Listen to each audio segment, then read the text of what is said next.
What's up, ladies and gentlemen? Welcome back to another edition of the Rodcast. We like to call it a freak flag, feel good, fake it till you make it. Ric Flair, woo! 512 Friday edition of the Rodcast featuring Patrick Davis. I'm lifetime Longhorn Rod Babers. A lot to get into on the show.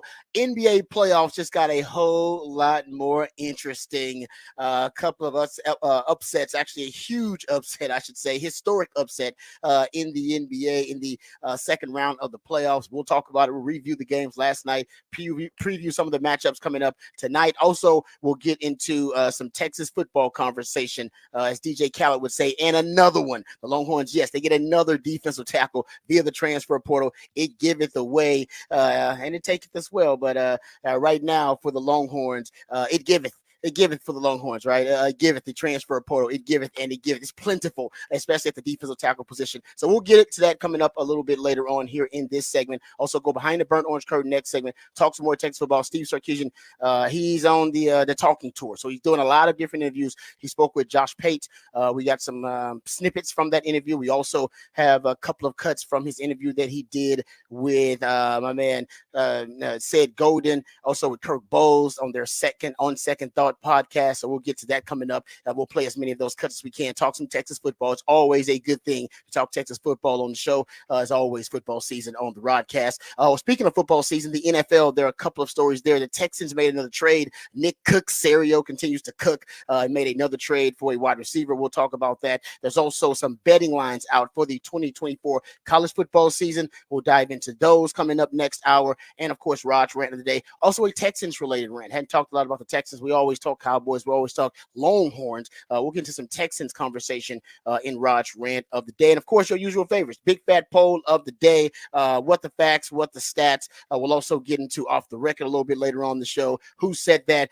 We got a lot to get into. It's jam-packed. Without further ado, let's introduce you to the rest of the crew because he is the real MVP. We like to call him the Idealionaire, one of the hardest working members of the ARN family. He's got a hustler spirit, period. I'm not sure what he's paid, but I'm pretty damn sure this man is underpaid.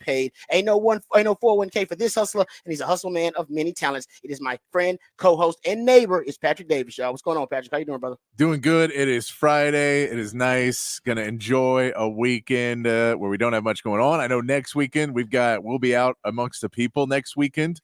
And then the following weekend, I have an event coming up, and we hope everybody comes out to join that. We'll send more information about both of those as we get closer to the date.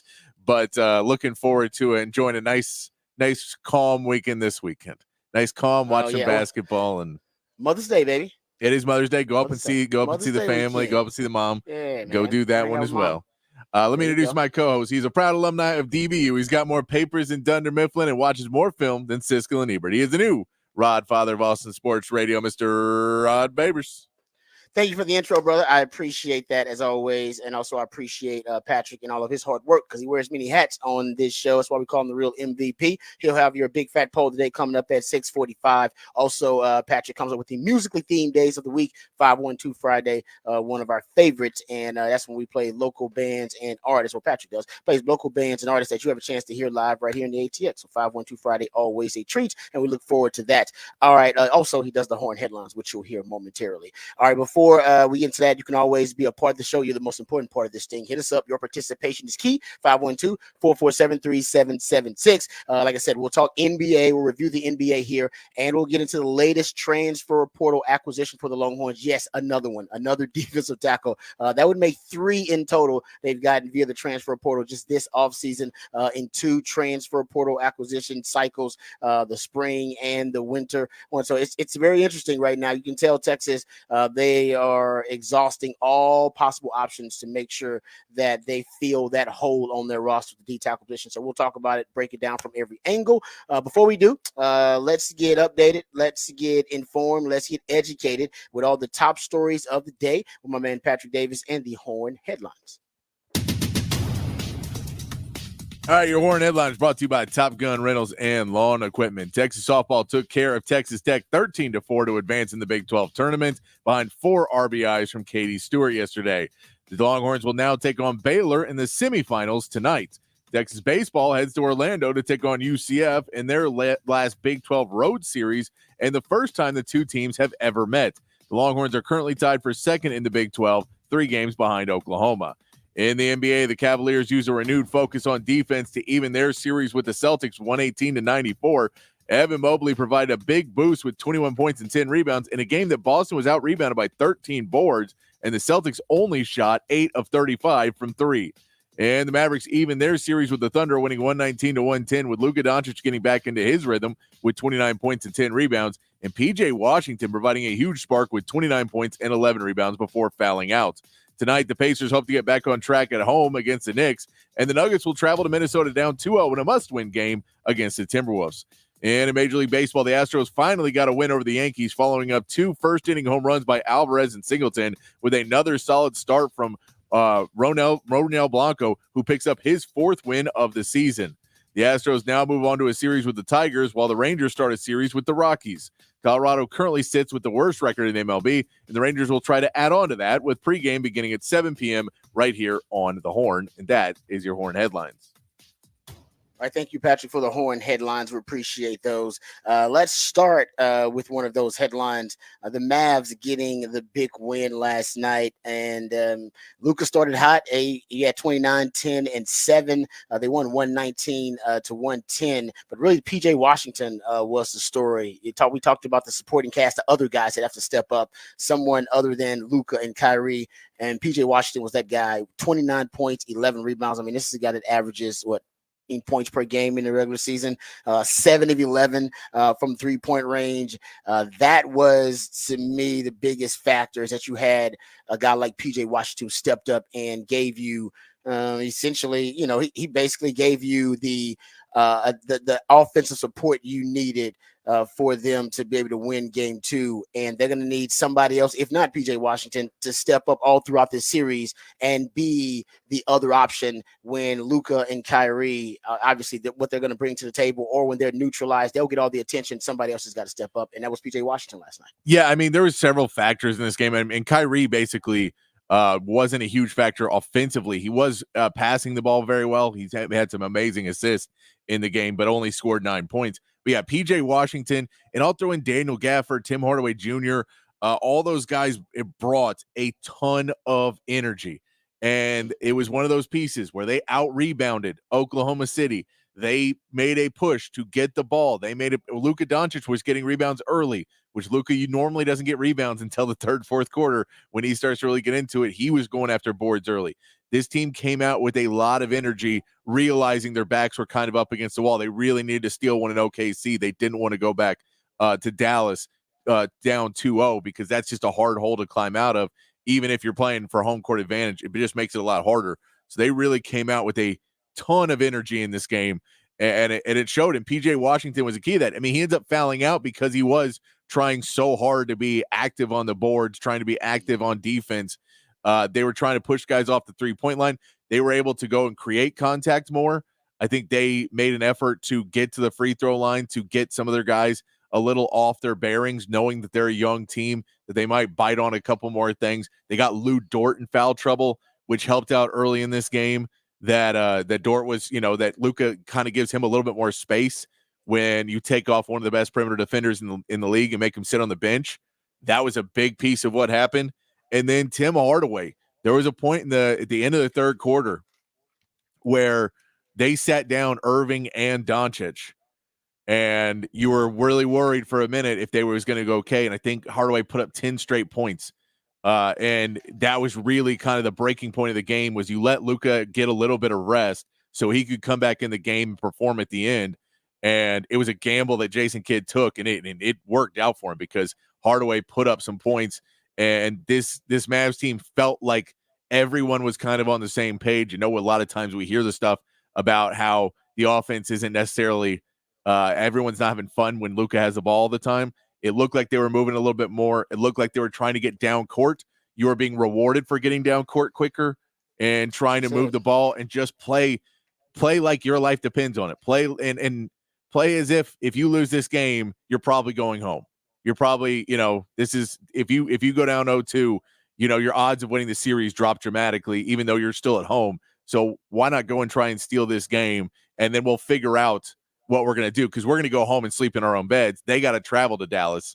So even though both teams are going to be beat up going into game 3, Dallas now is tied and has a home court advantage. Yeah, and speaking of beat up, Luka was limping around, grimacing the whole time. For him going back home, usually for injured bodies, it's best when you're back home and those guys get a little bit re-energized playing on their home floor, and you'll get a better game from Kyrie at home. Yes. And said Kyrie, like you said, he wasn't necessarily a liability for the team, but usually Kyrie gives you a little bit more offensive boost than just 9 points, like you said he had. So if you can get those other guys, that energy you talked about, someone has to step up offensively. This time it was PJ Washington. You talked about Tim Hardaway Jr. at points. He stepped up. That's going to be the key for them, because I do believe game to game, because of what Oklahoma City has depth wise and defensively, I don't know if Luka and Kyrie game to game are going to both have monster games for you.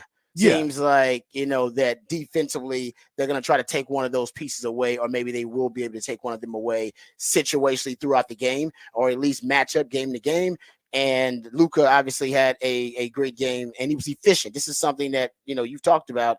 He sometimes, because of his usage, if he's inefficient, the entire blueprint for the Mavs collapses, because he's got the ball so much, and if he's inefficient, it just throws everything off. And he was in game one, he was highly inefficient from the field, 6 of 19. I think that's 32%, close to 32%. In game two, 11 of 21. You talk about over 50% for that's a huge difference in terms of the efficiency when a guy's got that amount of usage. Exactly. And we also took 5 for 8 from 3, and making you step out and guard him on the 3-point line. And really, I think that's a big piece too. When you talk about these other guys scoring, it's not just about the points, which are great, but it's about making you respect everybody on the court, making you not be able to double down and everyone collapse on Luka when he gets in the paint and double off of him, blitz him as much as they've been able to do. You make it to where, you have to be more honest and try and play one-on-one straight up basketball, which Luka was able to get in and get some calls against Lou Dort. And, it will be interesting to see if he gets those calls again. He'll be going home, but some of those calls were 50-50, and he got a lot of them, which is, that's what you expect when you're a superstar in the league. You expect to get those calls.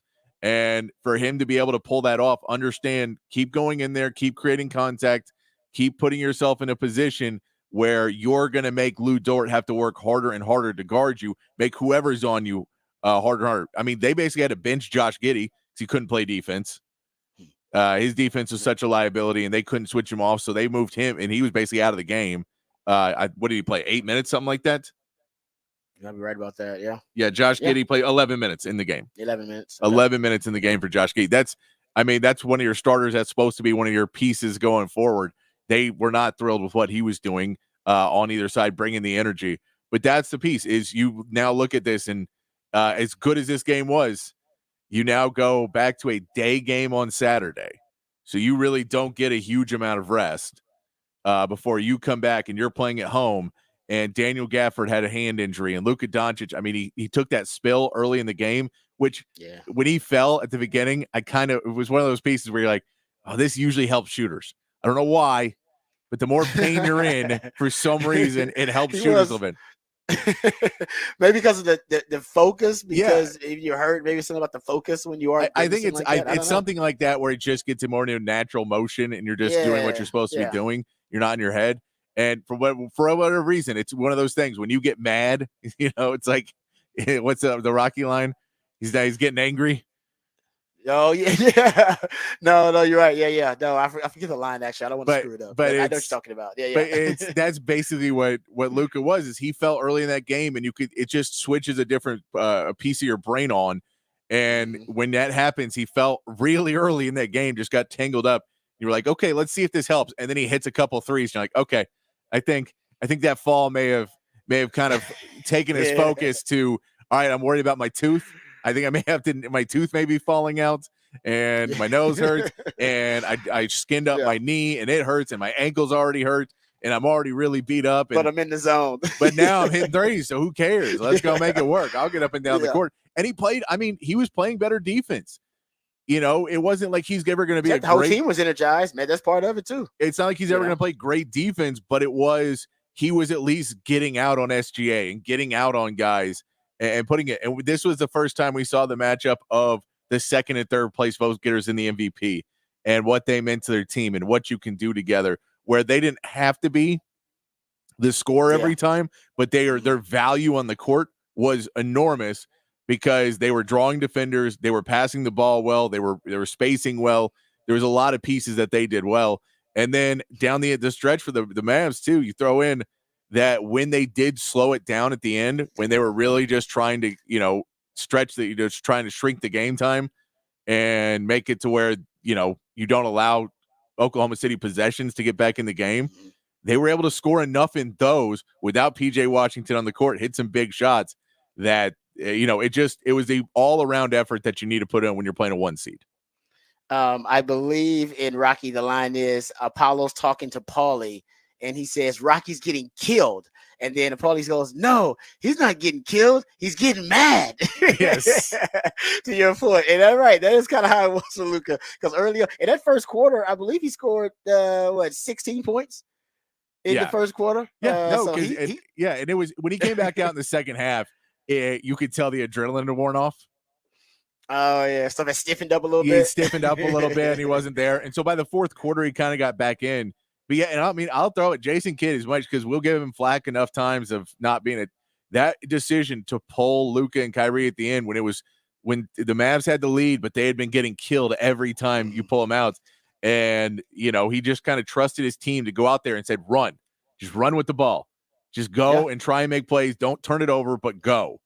And like, this is the energy time. We're going to try and wear them out while we sit our guys and then put our guys back in, but give them a little bit of a blow here before the end. And then we'll let the fourth quarter break, and then we'll come back in the game and they'll be rested and ready to go. That decision paid off huge for Jason Kidd and the Mavs. Like you said, a little bit of a risk to it, but he had faith in his guys to be able to pull it off. And you're right, that energy, and you talked about this, about one of the adjustments, you got to get out and run a little bit, got to get out and transition before Oklahoma gets set up. They definitely did a little more of that. So Mavs making it interesting again with the Oklahoma City Thunder. Oklahoma City Thunder, a relatively young team. They got a couple of guys with some playoff experience, but the Mavs got more playoff experience, and it's about urgency. It's about stars. It's about clutch time. Speaking of, that's exactly what it came down to in the Cavs game. I can't believe the Cavs beat Boston 118-94. I'll give you this stat because it's a mind-blowing one. Okay, so the Boston Celtics lost this game by 24 points. They lost by 24 points, and they were a 13-point favorite in the game, which means that's kind of against the spread margin of minus 37. That is the worst against the spread margin for any favorite of 8 points or more in the last 20 years of the playoffs. So we've been talking. I mean, you've been talking about how, and the Cavs lost by 25 in Game 1, which is this is why this thing is going back and forth. You're talking about lopsided losses and wins on either side. This game was tied at halftime. Yeah. And the story is Donovan Mitchell. We talked about it, right? Clutch time and superstars. Donovan Mitchell he had 6 points on 6 shots at halftime. But he did have 5 assists, so he wasn't just a horrible game or anything. He just wasn't being aggressive. Even he said I wasn't taking enough shots. And he's like, third quarter was time for me to take shots. Scored 16 in the third quarter. I believe had 4 or 5 3-pointers in the third. I mean, he was just on fire. He hit I think bookend 3-pointers to start and end the quarter for him. But that was unbelievable that he kind of just flipped the switch and turned it on for his team in that third quarter, and he looked like a superstar in that moment. No, he did, and he looked like a superstar. You got from the young guys that you really needed to see in that game. For me, Evan Mobley was a difference. I feel like Evan Mobley heard everybody saying, well, they don't have any defenders without Jared Allen, and took that upon himself they went out and said, the change for the Cavs was go ahead, play tight up on your guys, and we're going to trust that Evan Mobley will be around under the basket to try and stop this. So get out on them. Don't let them get open threes, because if you look at what really killed the Celtics was they shot 8 for 35 from 3. And they're one of those teams that when they start missing threes, they think the only way they can start, make back the ground is to hit more threes, which means you miss more threes. and they just, when they're not hitting their shots, they can fall out of it. Now, I think they did this last series too. I think this is still a Celtics gentleman's sweep. I think they go in the next 3 games, no problem. But you were excited to see that this Cavs team did show signs of life. They did come out and play some defense. They, if Jared Allen comes back and Mobley continues to play like he's playing, 21 points, 10 rebounds was a huge menace defensively, just keeping guys. And, he's not getting shot blocks, but he's altering shots around the rim. He was playing that way. It was to see the defensive effort by teams like the Mavs and the Cavs last night, that both teams put their guys out there that are not normal defenders, and both coaches told them, well, if you guys don't want to play defense, we're going home. We're too far into this to just play like it's regular season and you don't have to go out and defend a 3-pointer. Yeah. Like, you have to close out on every single 3-pointer. You have to be on your guys. I know it's not your main thing. If they blow past you, they blow past you. That's fine. But we can't allow them to get hot from 3 and kill us from the 3-point line. And that's what Oklahoma City couldn't do. And that's what Boston for sure couldn't do. And Evan Mobley was helping that they weren't killing him in the paint either. And that piece was huge for the Cavaliers to get a win, which, I mean, again, I think this is a series that the Celtics can easily win. They dropped one last series too that they just weren't themselves and then had no problem for the rest of the series. But with that being said, if you're the Cavaliers, all you need is that window to be open and you can take your shot. Jared Allen, if he comes back and helps bring you another rebound or another defender, anything's possible in the playoffs. Anything's possible. You're right about Evan Mobley though. He's been great actually the last in these playoffs. He got, I think, 5 double-doubles in the playoffs. That was his 3rd straight double-double. But he started out really hot. He had 11 points in the first quarter there. And even in the end of game 1 in that 4th quarter, which obviously nobody paid attention to because they were being blown out, he had a run of 5 consecutive buckets, and then it's kind of just continued to gain confidence throughout this series. Don't know how much it'll mean because you're right. Boston could decide, they want to they want to finish this thing and win a gentleman's sweep. But he's actually playing really well. And I think in that game was a big difference. 21 points, you pointed out, 10 rebounds. For him. Darius Garland goes 4 for 5 from 3. That's big. Karis LeVert has 21 points off the bench, kind of giving you that extra score you need. But that's what you have to do when you're trying to beat a team. You need those players that have not been stepping up, like a Karis LeVert. You need that guy the same way the Mavs needed Tim Hardaway Jr. You need somebody to show up that's not normally going to be there to beat the 1 seed. You just have to have that. Yep. Nope, that's exactly right. PJ Washington was that guy for the Mavs. You're gonna beat them. They got to be somebody that they don't necessarily suspect is going to be an impact player for them. All right, good stuff. They're good breakdown. We'll preview some of the games coming up tonight and this weekend a little bit later on. But let's get to some Longhorn news. We'll continue this conversation, of course, when we go behind the burnt orange curtain next segment, and we'll also hear from Steve Sarkisian. Got some Sark sound. Sark's doing the talking tour in the off season, so we had a couple of interviews, and we'll play some sound from Steve Sarkisian, talk some Texas football on the other side as well. But Jermaine, his name, I believe it's Jermaine Lole. It's spelled Lole, but I believe it's Lole. If I mispronounce it, I apologize. Texas gets their 3rd defensive tackle transfer portal commit. This one is especially sweet because they flip him from Oklahoma. He was committed to the Sooners, and Longhorns lost a recent transfer portal recruitment to the Sooners when Dominique Williams, the freshman All-American from TCU, committed to the Sooners. And Jermaine Lole had also one of the best quotes after committing to Texas, or decommitting from Oklahoma and committing to Texas. I was on the wrong side of the Red River rivalry. Love that. Young man already got some swag. He originally played, I should say, at Arizona State, coming out of high school, and then played at Louisville, transferred to Louisville, and now is transferring to University of Texas. He's dealt with some injuries, and that's why there's a gap in his resume. And the truth is, early on in his career, by his true sophomore year, this guy is on his way easily to being an NFL player that's going to be drafted in the middle round somewhere. I mean, he had his sophomore year, he had 71 tackles, 6.5 sacks at D tackle in 2019. And I found this information about him. Just like I said, in 2020, he dealt with an injury. He only played 4 or 5 games in 2020. Also dealt with an injury in 2021 and dealt with an injury in 2022. And then in 2023, he was as healthy as he's been since 2019.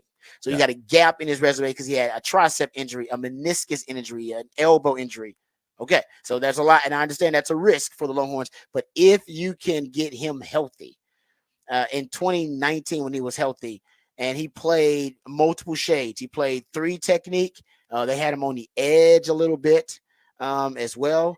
But they just kind of moved him around and it paid dividends. In 2019, he was one of the 10 highest graded Power 5 defensive linemen against the run, according to Pro Football Focus, when he was playing defensive tackle. Yeah. They moved him around when he was playing D tackle. That was in 2019. In 2020, even though he played like 5 games, it remained the case. He was graded out even better against the run by Pro Football Focus in that very small sample size, and was better as a pass rusher. Right? They said Lole was the third highest graded Power 5 defensive lineman when playing 3 technique in 2020, even though he only played 4 games. And he had 18 pressures, 17 defensive stops in those 4 games that he played in. So if you go look at it, if he's healthy, he's an impact player. And in 2023, he had his best season since 2019, or at least his healthiest season since 2019. He can play multiple shades, doesn't play a lot of A gap or zero technique, but he could, I guess, if you needed him to. But he's more of a B gap, 3 technique guy.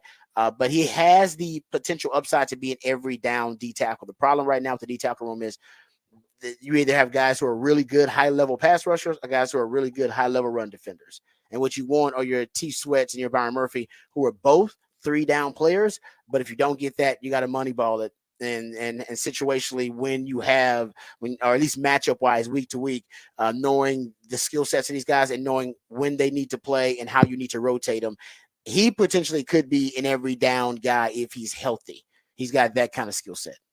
Yeah, So no, that'll be cool. That'd be good to get for Texas to bring in somebody that's, it's a lot of potential. It feels a little bit like they got Dominic Williams in OU, and that was the writing on the wall for him. That maybe might have been. that Could what be. if they're going to go out and if the rumors are true and they're spending all this money on this guy and they want to bring him in, then you know what, I'll go where they want me. Texas definitely wants him. So Sark, after he made that Suge Knight like plea to come to Texas if you're a D tackle after the spring game, paid off because you got 2 of them. And by the way, another Johnny Nansen connection here. There's another Johnny Nansen connection. Johnny Nansen out of high school. Shout out to my friends over at On Texas Football, on TexasFootball.com. Jerry Hamilton, Bobby Burton, and the crew. Johnny Nansen recruited him out of high school when he was at UCLA and when he was at USC. So he knows the family and knows the high school coaches. So apparently, and obviously knows the skill set. He scouted the young man and evaluated him. So maybe, they had already pretty much vetted him as a player because of the Jay Nansen connection. But that makes 3. Now your 3 D tackles you brought in, 2 of them, Bill Norton and Tia Savea, played for Johnny Nansen at Arizona. And then now this young man was recruited by Johnny Nansen. So Johnny Nansen, you haven't even gotten to the season yet, and that acquisition is already paying dividends for you. Like I said, Jermaine Lole, about 100, and he's mostly a B gap player. Plays in the B gap on the 3 technique. Bill Norton and Tia Savea are the guys who actually have some experience playing in the A gap, playing that 0 technique or playing that 1 technique. So I do think these guys will have different roles with the team at that D tackle position. But I think ultimately Sark just wanted bodies to give himself a lot of options just in case things didn't work out. So you got your young guys, you got Alfred Collins, you got Vernon Broughton as they're not young guys, they're kind of your guys you brought up through the system. You got the guys you brought in, Bill Norton, Tia Savea, Jermaine Lole, the guys you brought in as contingency plans at D tackle. And then you have the guys you're working in like Sadir Mitchell, Aaron Bryant, Jeray Bledsoe, and you're hoping 1 or 2, maybe Alex January, you can throw him in there, 1 or 2 of those guys, they start to separate. And then you'll have your rotation. They want to rotate 6. I mean, remember 2 years ago, the 6 they were rotating was Kendrick Coburn, Mora Ojimo, Byron Murphy, Tavondre Sweat, and Alfred Collins and Vernon Broughton. That, like 2 years ago, that arguably was one of the best, if not the best, D tackle rotation in the country.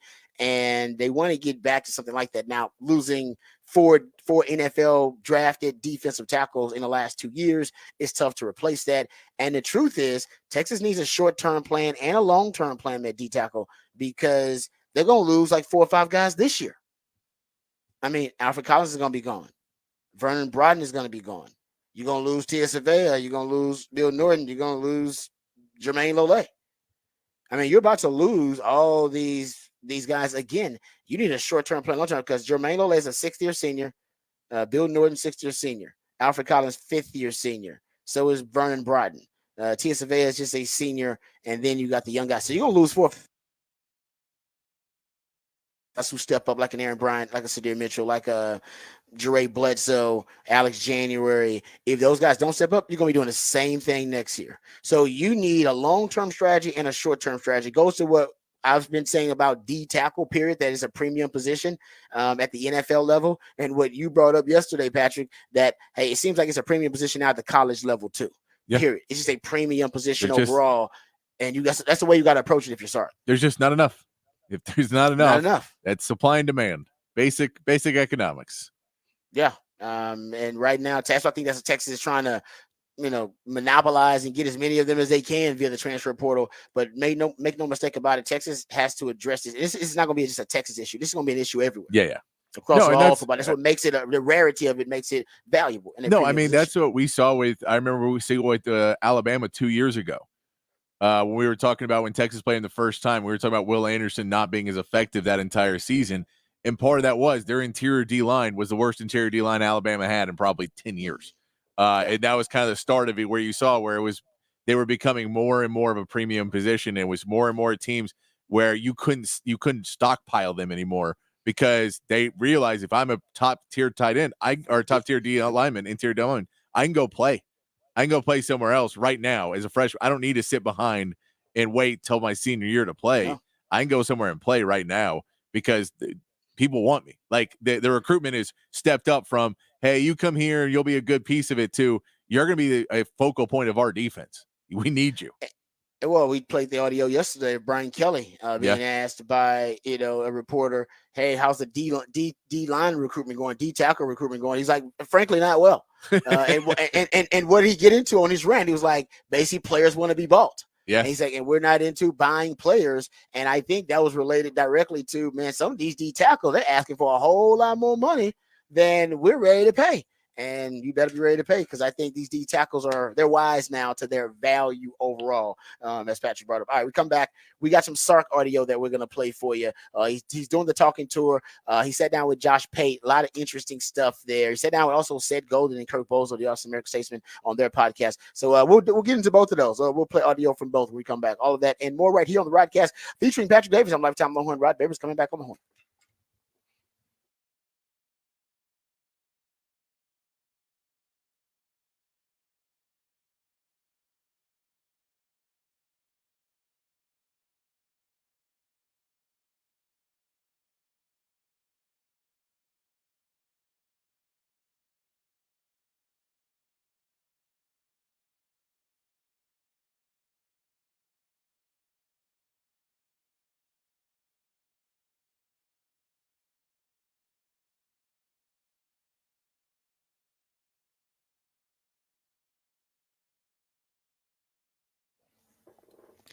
Hey, what's up, folks? Lifetime Longhorn, Rod Babers here. Let me tell you about Dr. Greg Eckert and his all-star team, because I owe them a debt of gratitude. Let's be honest here. I went there for a checkup, just a routine checkup, routine cleaning, and during that checkup, because they pay attention to every detail. Dr. Yu and his staff found that my wisdom teeth were growing in sideways, that I was on the verge of a disastrous situation. They wanted to avoid that at all costs, so they worked quickly. They got me scheduled for a procedure to have the wisdom teeth removed. They made sure I was comfortable with the process, educated about the process, and they got it done quickly. Got me in and out. Surgery took just a couple of hours. I was back at work in a couple of days, and my dental health and dental hygiene have never been better, thanks to Dr. Greg Eckert and his all-star team. Now, it's been a while since I had gone to the dentist. That also is an issue, and if that's an issue with you because of dental anxiety, or maybe you've just been procrastinating, don't procrastinate any longer. Dr. Greg Eckert and his team, folks, they can handle anything from general dentistry. Maybe it's something as serious as having also all your wisdom teeth removed. Hopefully not. But general dentistry, teeth whitening, dentures, porcelain crowns, veneers, dental implants, full mouth reconstruction, even root canal therapy, whatever it takes to make sure you're getting the best quality dental care available. That's what Dr. Greg Eckert and his wonderful team are all about. And I can tell you this firsthand, folks. Trust me, I've had a chance to experience the great care they take care of you there at Dr. Greg Eckert's office. Dr. Yu is what we call him, and that's appropriate because he's all about you. He's all about making sure you get the best quality dental care available. And they're all always on the cutting edge of the technological advances to make sure they give you the best quality dental care. And now, because of that, they can give you a brand new smile in just one day, permanently secured to your dental implants. You'll spend no time without teeth. You get temporary fixtures until they can complete your permanent smile. And you're going to smile again with confidence and eat freely without pain or discomfort. So we're talking about a lifelike permanent solution. So if you've been told your teeth need to be replaced, don't freak out. Just call Dr. Eckert today to learn about this revolutionary alternative to dentures. It's a brand new smile in just one day. Sounds too good to be true. It's not. It's just Dr. U. He understands that a confident smile can truly change your life, and he wants to change your life for the better. By the way, it's a complimentary consultation, so you got nothing to lose but so much to gain. So give him a call, 512-345-3166. That's 512-345-3166, or visit drueckert.com, drueckert.com.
All right, welcome back to the Rodcast. Time to go behind the burnt orange curtain, talk some Texas football. There's always football season on the Rodcast. So Sark is doing the talking tours. He's talking to a lot of different platforms, giving interviews to a lot of different platforms. And one here, local, close to home, the On Second Thought podcast with the Austin American Statesman's Cedric Golden, my man Ceddy Bear, and Kirk Bowles as well. So we got a piece of audio we're going to play here. I believe Kirk Bowles asked him the question here first about quarterbacks, and it's about Quinn. And I thought this was a good piece of audio here, like nice little nugget here, something that I've talked about actually on this show several times. He asked, what is Quinn improved on the most in his time here under Sark? Here's what Steve Sarkisian had to say. I think his pocket presence, you know, That's for a quarterback. That's to me the biggest thing for any guy, and I would say the same thing for Arch from year one to year two. I just feel like that ability to trust the timing of your drop and where the ball's supposed to go, keeping your eyes up in the pocket, making those subtle movements in the pocket, right? I mean, a lot of times when a quarterback moves, he doesn't need to move very far, right? He just needs to move swiftly enough, keeping his vision downfield, and then stand firm to deliver the ball as accurately as possible, which is the skill set that these guys have the ability to do. And then having that sixth sense of knowing when to tuck it and then escape the pocket and run. And I think that's a learned trait. And a lot of high school kids, the ball comes out so fast all the times that they don't have to stand in the pocket. But at our level, and then obviously in the NFL, the quarterbacks have to have the ability to do so. I just don't feel like you can make a living scrambling around the better the competition gets. And so finding that comfort level in the pocket, I think that's something he's really done a nice job of keeping his vision and doing that. There's always room for improvement. We're really on Quinn about, okay, now we're getting the second and third reads.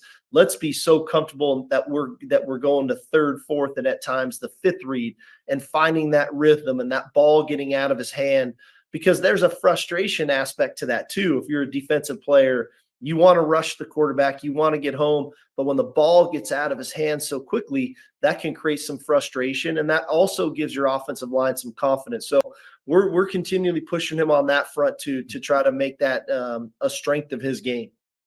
See, I love that. I believe my description was I need him to work on the pocket science. Yeah. It's the same thing. The science of the pocket, the subtle movements to buy yourself time, and also to create space in that pocket for yourself. So I talked about that. These are not big movements. These are not necessarily drastic movements. They're very subtle. And like I say, he's got to work on that pocket science. That will allow him, also something Sark brought up, to get deeper into the progressions. What we talked about. That's what the NFL scouts want to see from Quinn. You got to get deeper into the progression. Sark is great at scheming open throws, first read wide window throws. A ton of them in his offense, and those are great. Tua is a kind of first read quarterback. And that's why they love the RPO game, because RPO is first read. Even Sark says, I don't like multiple tags, which are routes added to the RPO. He only likes one tag, one route per RPO. He doesn't like multiple routes on RPOs, because he said the quarterback will just decide to throw it every damn time and turn it into a passing play. So the quick game is built in, but NFL scouts want to see Quinn stand tall in the pocket. They want to see him create space in the pocket for himself. They want to see him extend the play by time and then get deeper into the progressions downfield. Last year, he scrambled instead of doing that. And Sark brought that up. He would just go through the first and second read. And it's like, it's not here, I'm going. And the NFL scouts want to see, that I've talked to, and I think Sark has talked to him as well, because he just brought it up. They want to see him get deeper into the progressions. I brought this up before, his pressure to sack percentage. In 2022, it was 13.9. That's really, really good. His pressure to sack percentage. But in 2023, the number rose to over 25%. So the scouts want to know, okay, which one is the outlier and which one is more Quinn? The 13% pressure to sack rate or the 25% pressure to sack rate? I think he may be closer to probably somewhere in the middle, but probably closer to the 13.9%. But he's got to prove that this year. And a part of that is the pocket science of being able to extend the play by time, to be able to avoid pressure by feeling it, like Michael Penix did really well. Remember him? Remember that guy, how he felt the pressure and would avoid it? To avoid the pressure by feeling it, not having to stare at it and see it. And I think a lot of the times with Quinn, one of the things he does, he looks at pressure. He looks at it. And that's why his pressure to sack numbers, I think, go up. He needs to feel that pressure, but you got to keep your eyes downfield so you can get deeper into the progressions, and then you can get rid of the football.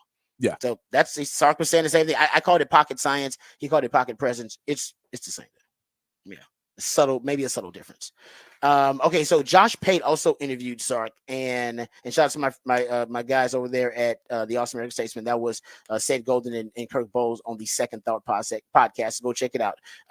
You can go get the rest of it. It's about 30 minutes. Good stuff there. But Josh Pate also interviewed Sark. This was a really long one too, And Josh Bate asked him about, of course, the quarterback room there, and if this is the best quarterback room that he's had, or at least the best quarterback situation he's had in a long time. Sark gets a little bit in depth about his QBs. Here is Steve Sarkisian.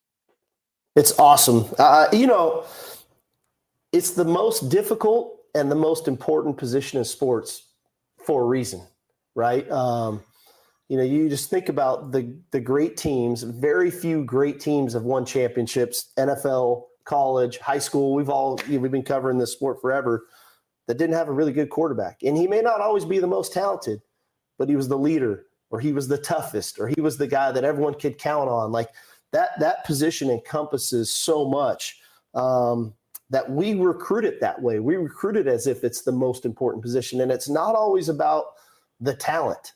It's not, playing quarterback and being a great quarterback is not about how far you throw it or how well you throw a slant route. That's a piece to the puzzle.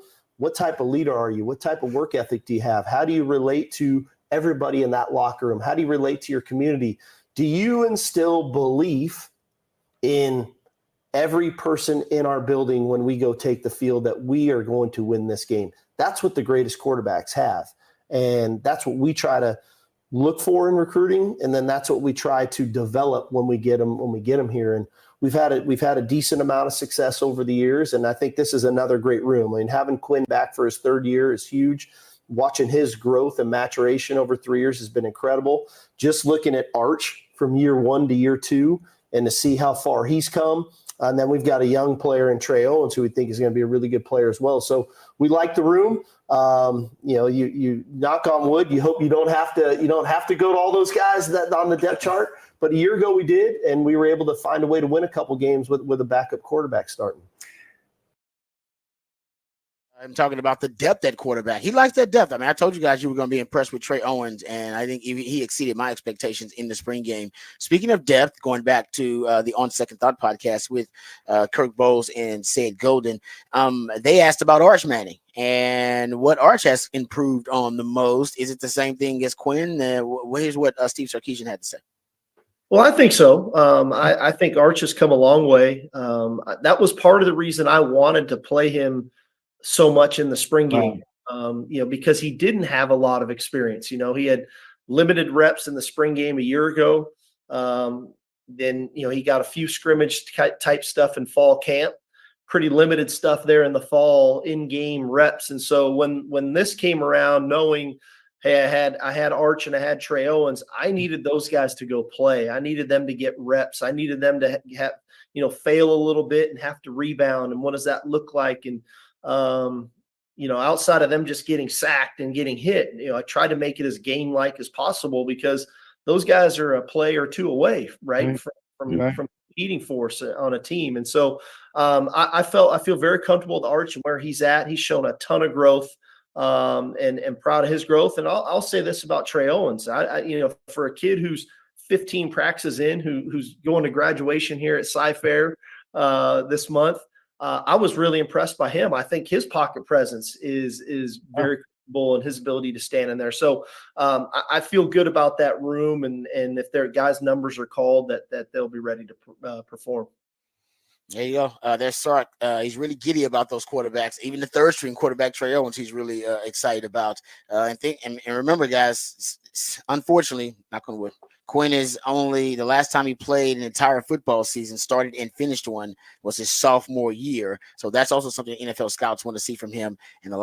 Texas in the last, last 25 years, they've had a quarterback start and finish every game in a season, I believe 7 times. That's it. I'm talking about start and finish every regular season game and in the postseason too. So chances are Texas is gonna need Arch Manning. Hopefully they don't need Trey Owens. Like, that's the hope. Yeah. Yeah, you're gonna need Arch Manning at one point. The hope is that, because it's just rare for quarterbacks to make it through an entire season without anything, but that is the hope for Quinn this year. All right, big fat poll of the day coming up with my man Patrick Davis. We always have fun with that. It's always a great conversation starter. Also, we'll learn about the musically themed day of the week. Also, the idealionaire Patrick Davis came up with that. He's working hard for you guys. That's why he's the real MVP. Coming right back. This is the Rodcast right here on the Horn.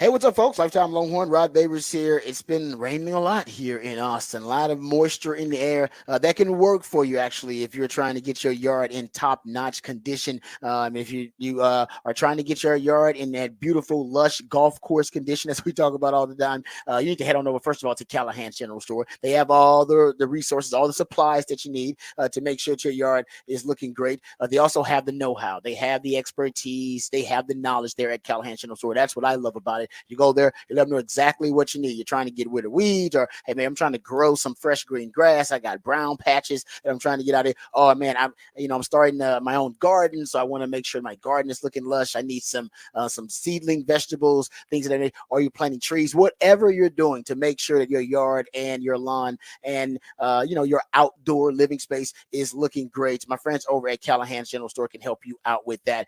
Doesn't matter if it's the pre-emergence or putting down just to initially give your grass a fighting chance, kill all those weeds, or it's the weed and feed, also helping that grass win that battle, but also killing the crabgrass and the dandelions. But they also have the fertilizer, they got the soil, they got the Bermuda seed to fill in those brown patches that have been damaged by bad weather or extreme weather, extreme cold, and extreme heat. We get a lot of that here in Austin. So your yard actually ends up getting a lot of abuse, right? Getting damaged a lot, and you can help that, and you can really have your yard in the best possible condition if you listen to the folks over at Callahan's, and if you go on over there and you take advantage of all the resources they have. So they got the soil, they got the fertilizer. If you're starting to plant those vegetables in the garden, they got a great variety of peppers and tomatoes and melons and other plants to choose from. And don't forget about the trees, the pecan trees, the fruit trees. You can enjoy those for generations to come. They got it at Callahan's. They got everything over at Callahan's General Store.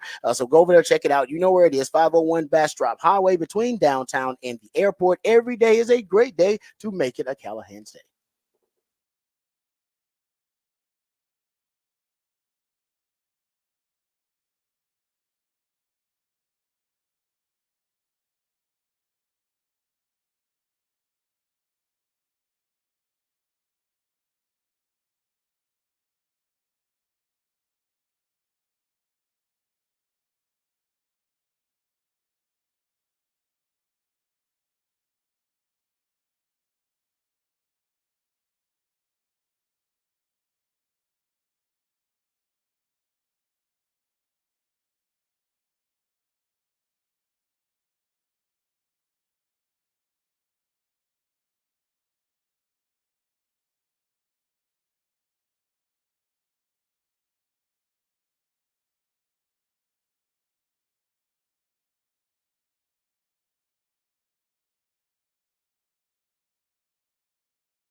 Back on the Rodcast on a Friday morning. That means it's 512 Friday, playing local music you can go check out around town all weekend long. This is Jomo and the Possum Posse. They are playing tonight at Radio East. You can go check out Jomo and the Possum Posse. Some really good stuff there. Always little humorous music for you. They're a little humorous, but really good band. It plays a lot of good stuff. I believe they're putting out a new album. So new album you can go check out from Jomo and the Possum Posse as well. Let's get to the big fat poll of the day. Text line's open 512-447-3776. Patrick's big fat poll of the day on the Horn. Big fat poll of the day today. Let's just have a simple, fun one for a Friday afternoon or Friday morning. It feels like a Friday afternoon. I don't know why. It's a Friday morning. Because you're trying to get the weekend, trying to get it going as fast as possible. Yeah. If you did not know, Texas, the University of Texas graduation is tomorrow. We know graduation is coming up for high school as well in this month. So I just want to ask you guys, so people know what they should be watching this time of year. What's the best graduation movie? There's tons and tons of movies that are around graduation of either college or high school, and people going out. There's just several movies that are kind of in that change of time in a young person's life. Interesting. Yeah. I mean, is Ferris Bueller's Day Off? Isn't there a graduation or something around there? Am I missing that? Totally. Am I just off on there? I don't know. It's a high school movie, but I don't know if they graduate in that movie. Okay. All right. Yeah. I'm trying to think of the end of it, but I don't think at the end they graduate. Okay. I know there's a part of it, like they're saying if he misses any more days, but I could be wrong. Yeah, and if they miss any more days, then he won't graduate.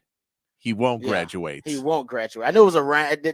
I know the plot of it centered around whether he could graduate or something like that. So I'm not sure. All right. There you go. Man, graduation, great.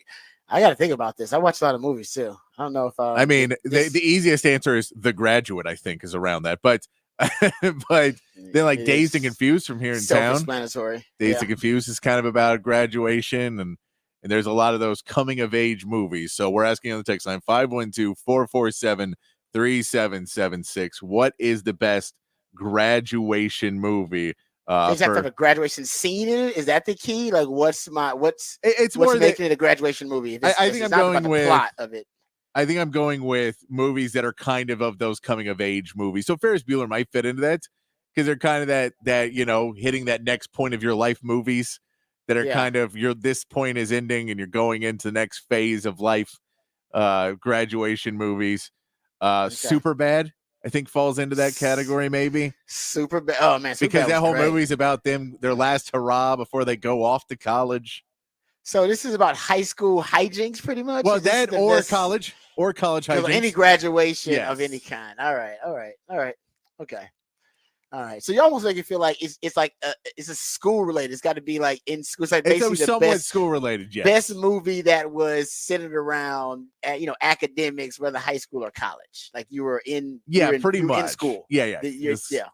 The best movie where basically the stars are in school is kind of what I feel like this is. But even though graduation, I feel what you're saying about the graduation thing.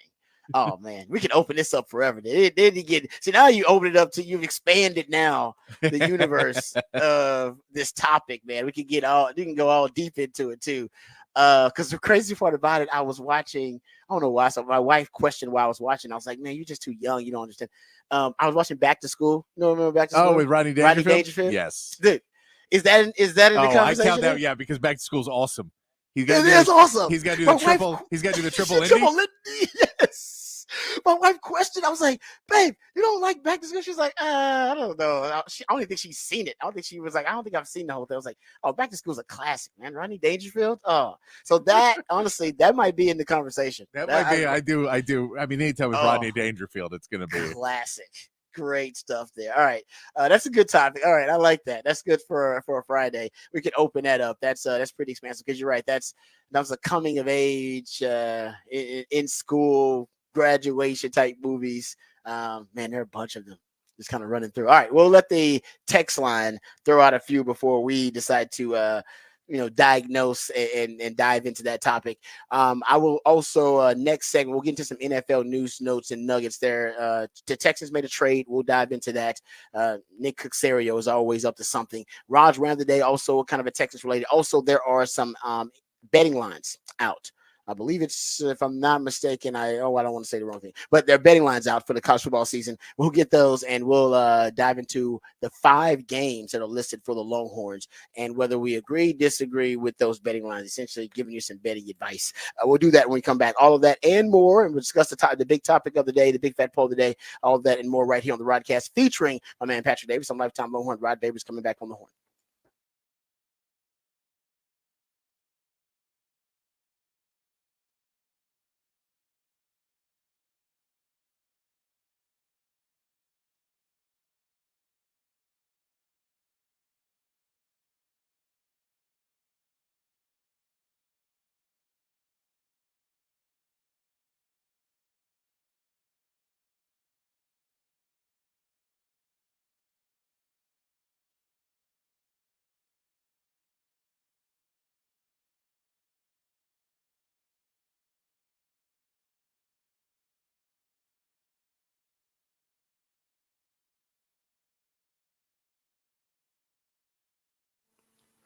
Hey, what's up, folks? Lifetime Longhorn Rod Babers here. We all love living in the city of Austin. What's not to love? But if you're a homeowner in Austin, you actually own some of the most valuable real estate in America. The downside is the property taxes are also some of the highest in the state. And many of my fellow Austinites, like you listening right now, are overpaying on your property taxes. Don't worry, I was overpaying on my property taxes as well until I found Ownwell. Ownwell can help you protest unfair property taxes and save hundreds, potentially thousands of dollars. Ownwell believes that when it comes to paying property tax, you should only pay what's fair. And it will only take you 3 minutes or less to sign up at Ownwell right now. And there are no upfront costs or fees. Ownwell will save you money or it's free. That's a guarantee. If you don't save, you don't pay. But 86% of Ownwell's customers actually save on their property taxes. Ownwell handles everything from start to finish, and they deliver an average savings of over $1,100. So what are you waiting for? Ownwell provides you with local tax experts backed by cutting-edge technology and the best in-class customer support available. You got nothing to lose, but so much to gain because it costs you nothing. Save money on your property taxes with Ownwell. Sign up in less than 3 minutes and start your protest today. Remember, you have until the 15th of May to protest your property taxes, so you have a few more days to sign up at Ownwell. That's ownwell.com, OWNWELL.com, ownwell.com.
All right, welcome back to the Rodcast featuring Patrick Davis. I'm lifetime Longhorn Rod Babers.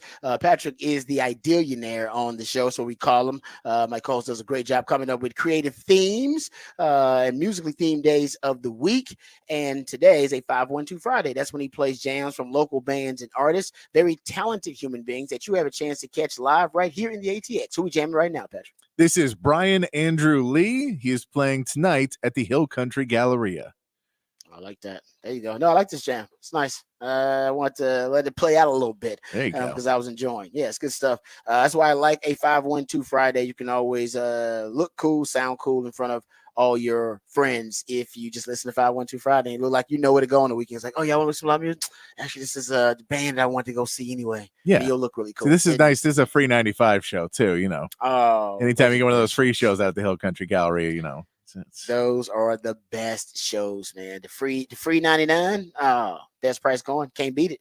All right. My man Patrick always comes up with great topics for the big fat poll of the day.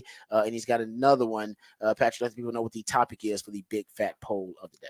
Big fat poll of the day. Since Texas graduation is tomorrow, we're thinking about school movies, graduation movies, and what is the best graduation movie, the coming of age school movie, graduation movies. Seeing you guys starting to blow it up on the text line. Back to school is getting some love. Back to school should get some love, man. Euro trips on there. American Pie, Billy Madison, Old School, The Graduate, some Animal House.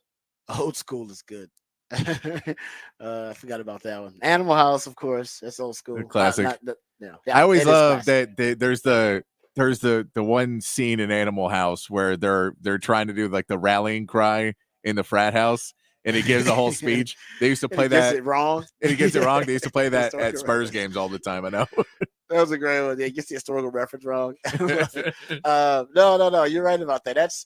Those are some good ones. Those are classics. Trying to go more one outside the box, but you were right about was it Superbad your name? Superbad? Yeah. Superbad was a good one, man. That was off. I didn't really expect that to be as funny as it was, but that was a really funny movie. It's probably the right time to what year did that come out? Because even the characters were really young at the time. Yeah, right? so it was Michael Cera and Jonah Hill. Yeah, McLovin, they were young at the time, but that was really a good one. Kind of a coming of age school related movie. Okay, so get into it. That's on the text line for you, 512-447-3776. The one that really came to mind for me was Back to School immediately. That was one I was like, oh man, Back to School.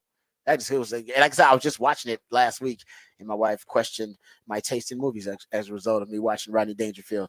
But Rodney Dangerfield's comedy, I still think Rodney Dangerfield was actually pretty funny. The late great Rodney. Did you not ask her? Does she not respect Rodney Dangerfield? she wouldn't even got it. You know what I mean? She wouldn't have got it. This movie gets no respect. No respect. That she trust me. She wouldn't have gotten that at all. She'd be like, "What the hell are you talking about?" There you go. All right, but we'll get back to the big fat poll of the day. We'll get into some NFL discussion here. The Texans made a trade for a wide receiver yesterday. We'll get to that news. We'll also Raj Round the Day is a Texans related rant. We'll do that. Also, there are betting lines out. If you are in the betting community, there are betting lines out right now for 5 Texas games. And I believe this DraftKings who came out with the early betting lines for college football. So we'll dive into some of those betting lines and see if we like them, love them, if it's something that we'd be interested in betting on, if it's something that we encourage others to bet on, or if it's something that we tell you to stay away from and run the hell the other direction. We'll do that coming up here. But first, we got the Horn headlines. My man Patrick Davis is going to get us updated, educated, and informed with all the top stories of the day with the Horn headlines. All right, your Horn headlines brought to you by Top Gun Rentals and Lawn Equipment. Texas softball took care of Texas Tech 13-4 to advance in the Big 12 tournament behind 4 RBIs from Katie Stewart. Longhorns will now take on Baylor in the semifinals tonight. Texas baseball heads to Orlando to take on UCF in their last Big 12 road series and the first time the two teams have ever met. The Longhorns are currently tied for second in the Big 12, 3 games behind Oklahoma. In the NBA, the Cavaliers use a renewed focus on defense to even their series with the Celtics 118-94. Evan Mobley provided a big boost with 21 points and 10 rebounds in a game that Boston was out-rebounded by 13 boards, and the Celtics only shot 8 of 35 from 3. And the Mavericks even their series with the Thunder, winning 119-110, with Luka Doncic getting back into his rhythm with 29 points and 10 rebounds, and PJ Washington providing a huge spark with 29 points and 11 rebounds before fouling out. Tonight, the Pacers hope to get back on track at home against the Knicks, and the Nuggets will travel to Minnesota down 2-0 in a must-win game against the Timberwolves. In Major League Baseball, the Astros finally got a win over the Yankees following up 2 first-inning home runs by Alvarez and Singleton, with another solid start from Roniel Blanco, who picks up his 4th win of the season. The Astros now move on to a series with the Tigers, while the Rangers start a series with the Rockies. Colorado currently sits with the worst record in MLB, and the Rangers will try and add on to that with pregame beginning tonight at 7 p.m. right here on the Horn. That is your Horn Headlines. All right, thank you, Patrick, for the Horn headlines. The Longhorns got another transfer portal acquisition. Another one, as DJ Khaled would say. They got another D tackle via the transfer portal, Jermaine Lole. We talked about that last hour. We'll get back to that conversation, of course, and when we go behind the Burn-Ons curtain. We'll talk about Jermaine Lole for the Longhorns, coming from Louisville, originally was from Arizona State, and he's coming in as a guy who's had some injuries, so there's a gap in his resume, but if he can get back to that old form, 2019, when he was one of the best D linemen in the country. If he can get back to that old form, the Longhorns got to steal via the transfer portal. But the third D tackle transfer portal commitment this offseason. So we'll talk more about that. Of course, we'll get back to NBA playoff review, but I want to get into some NFL, which we'll do in a second, because the Texans made a trade. Nick Caserio, who is he is the most active GM in the NFL. Nobody's made more trades than Nick Caserio since he got to the Texans. And he just continues to try to, acquire value for the Texans. And you're starting, and this latest one I think is really interesting because it's at the wide receiver position, but not your traditional wide receiver. So we'll get to that coming up here in a second. But let's hear these Longhorn betting lines from DraftKings. DraftKings came out with early college football betting lines, and 5 Longhorn games are listed. So tell me what you think of these, Patrick. So they have Texas at Michigan. Texas is a 3-point favorite at Michigan. How you like it, love it, or run from it? I think I like it. I like it. I'm on a borderline of loving it. I like it. I'm not gonna say I love it. I like it. Man, Michigan lost a lot. Michigan lost. They lost their head coach. They lost their defensive coordinator. They lost 18, 20 guys. They got to replace all 5, even a 6th offensive lineman. Got to replace the quarterback. That defense is still going to be pretty nasty, though. They got the best D tackle room in the country. I think it was what's his name? Mason Graham and Kenneth Grant, I believe the D tackles' names. I could be mistaken about that. Will Johnson's the best corner in college football. And they got Wink Martindale from the NFL, who's a NFL defensive coordinator. So I think defense is going to be fine. Defense will be legit. And they still got hardball bodies there, and they've been playing hardball football, and they'll try to continue to replicate that, but they don't have the hardball. So they're going to be trying to play hardball football without a hardball. Yeah. And I think that's going to be tough for them. And I think Texas, at least with the things that Texas brings to the table here, I think they may be a little too explosive offensively for that Michigan squad. Because I don't know, and not that the defense won't be able to stop Texas, but that they won't be able to score enough points necessarily. Because I don't know offensively what they're coming back with. Their running back is really good, but and that's, they don't have a lot of proven commodities. That's the biggest question. Is it's hard for me in this offseason to say that Texas run defense is going to be as good as it was last year. No. And so if we can't say the run defense will be that dominant, and then if Michigan's at home and they just run the ball on Texas over and over and over again and beat down that defense, and you have, a new defensive line that is trying to figure out how to stop this. And I don't know. I think 3, I like it, but I don't think this is a runaway game because I think Michigan tries to play ball control for most of the game. And so if Michigan plays ball control, then it comes down to it at the end where it doesn't. I don't know if Texas runs away with it. I don't know if they run away, but I think they're going to win by more than 3. I do. I think they win by more. Yeah, they beat Bama on the road. Now, that was a different team. But they did beat Bama on the road by double digits. And Nick Saban never got beat at home by double digits. No. And my thing about Sark is Sark, and we know this, a lot of coaches do it. he circles certain games because his offenses, they look different in certain games. They know Oh, ain't no damn way the same team that went to Alabama, beat Alabama and Nick Saban by double digits in Tuscaloosa, came back and had to battle with Wyoming, all right, for 3 damn quarters, and the game was tied, and then they blew him out in the fourth quarter. Sark, he didn't game plan for that damn Wyoming game to the week of. He had been game planning for that Bama game for 4 or 5 months before that, and we all saw it. I think the same thing is going to be true about this Michigan game. The only thing that may throw him off is new defensive coordinator. You don't really know how Wink Martindale is going to call it, and he likes to bring it. And I just talked about how Quinn Ewers is pressure to sack numbers at 25%. Oh, Wink Martindale is going to test that. Oh, he gonna test it, man. He was on the most blitz happy defensive coordinators in NFL history. He's coming after Quinn early and often, and they believe they can play man because they got the bodies to do it. So you're right. Your theory holds water because if they can run the football on Texas, then all bets are off. They not only can that line not matter, they can beat Texas. If they can run the football against Texas, they're gonna be able to beat Texas potentially because then the offense won't matter as much because they won't even get enough possessions to score a lot of points. Yeah, and that's how you beat Texas. That's how Washington beat Texas. And they just control the damn ball so much. Yeah. Remember, Texas didn't even see the ball in the third quarter because of the fumble they had. Yeah, and they didn't even see the ball but like once or twice. So that's more of why I like that they can still win the game, but I don't think it's a runaway. Well, I mean, runaway's so bad, but I don't think this game. No, I got you. I'll say I like it, but I wouldn't put. I wouldn't put money on anything more than saying we cover 3.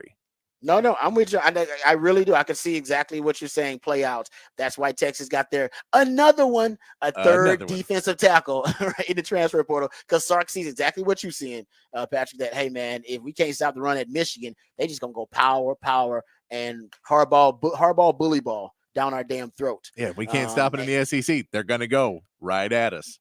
Yeah, that's why I say I think Sark knows like that is the matter of fact. We have sound of him addressing that actually with Josh Pate. He was asked about his biggest concern for the season, like what could derail the season?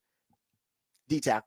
Yeah, he brought it up. He said, and we know that because after the down spring game, the only thing he complained about was D tackle. We need more D tackles. We need more bodies at D tackle. We're like, you look pretty good versus the run. Nope, we need more bodies versus D tackle. What about the secondary? We need more big humans at D tackle. So he's not concerned about that other stuff. He wants big humans at D tackle. I think that Michigan game may be at the forefront of his mind. The next line here, Oklahoma. They got Texas 8.5-point favorite over Oklahoma. Lost both coordinators, lost the entire starting O-line, lost your starting quarterback. Similarly to Michigan, they're going through a lot of transition at Oklahoma. 8.5, there was a big number in a rivalry game, and anything can happen in that Texas OU game. We all know that, man. I've been on both sides of that damn thing where, we were the underdog. Nobody expected us to win on the other side. So I don't like that 8.5 number just because it's OU and anything could happen. It's a rivalry game. Anything can happen. I'd run away from that number and leave it alone. I get it. I love that number. Yeah. I love it. I think this is that SEC is going to beat up on Oklahoma a little bit more this season. The only reason they were in last year's game was because of Dylan Gabriel. I don't know if they have that ability this season. And if you take that out, I think Texas can walk away with it. And I'll just throw this in as factual evidence that I think everyone on our text line, everybody agrees with, that it's 7:22 in the morning and OU still sucks. Now that we can all agree on that. Yes, no doubt. No, you're right. You could be right about that. Texas could end up. I just don't like, man. Listen, Texas been up 28 points in that damn game and end up losing. Like anything could happen in that game. So I just gotta stay away from it. But Texas is much better than Oklahoma. And you're right. Oklahoma will be more beat up, but Texas is gonna be more beat up too. Now, Texas is deeper than Oklahoma, so they should be able to withstand injuries and things of that nature in the SEC. But I don't know. I don't like lines in rivalry games like that. They're too big. And say what you want about Brent Venables. They outcoached Texas last year. Say what y'all want. Their game plan was better. They outcoached Texas last year. That's how they won. All right. Dylan Gabriel was a part of it, but that was coaching. Now Jeff Lebby's gone now too. And he had. Yeah, exactly. But they were still coaching that they broke tendency, and he had his best rushing game of his career, most rushing attempts of his career in that game. Yeah. That was intentional. That was deliberate. So and making that Texas D-line chase them, right? Going laterally a ton, all right? East and west as much as they could, making Texas big D-linemen run around the field, making them chase that quarterback. They were worn out by the end of that game. T. Sweat and Byron Murphy were non-factors by the end of that game, especially in that 2-minute drill because they've been chasing that dude the whole damn thing. That was a really good game plan, guys. It was Yeah. one of the few times Texas got out coached last year. So that's part of it too. But you're right. Texas should win. I'm not messing with it. Texas versus Georgia at home. They're going to host the Georgia Bulldogs. They got Texas a 1.5 point dog versus Georgia. Ooh, that. I know Texas will be ready for Georgia. I know that. Yeah. But I'm not sure if they had they were a 20-something point dog to Alabama and ended up losing by 1 point at home there. I don't know if I'd mess with that one either. I mean, I expect that game to be decided by a possession. Yeah. And 3 points. If you gave me 3, I'd probably take it. If you said, all right, Georgia's not going to beat us by more than 3, then I'd probably take that. But I don't like the 1.5. It's too little margin for me. It's too little margin. Yeah, I'd probably leave that one alone too. I think it's gonna be a hell of a game. I mean, that's that game. Hopefully, you play Georgia multiple times next year, because I think they're gonna make it to the SEC title game. If you play them in the regular season and play them in the SEC title game, that means the season is going really well for Texas if they end up playing Georgia multiple times. Texas is a 16.5 point favorite at Arkansas. Once again, hated rivalry. I know Arkansas's got some issues, big issues. Arkansas, man, they probably care more about that game than any other game on their schedule, truth be told. Like that, to them, that game, I know for us, it's like, what? Texas doesn't care about Arkansas. That's like 4th or 5th on the priority list, maybe lower than that. But I'm telling you, for Arkansas, I don't know if there's a bigger game for Arkansas on that schedule. I know it sounds crazy, but that's old school, man. That's old school rivalry. Well, no, I think that one, the Arkansas game is there. I mean, how many players on the roster were there the last time when Texas walked in? Sark's first year. I don't think there's any. Is there no one left? None. Maybe not. Yeah, maybe 1 or 2 guys. So maybe. if there's, but that's the thing is, so if you had somebody that was left and lived through that embarrassment, I'd feel better about it than them trying to come in and just be like, beat them by 90. We don't care.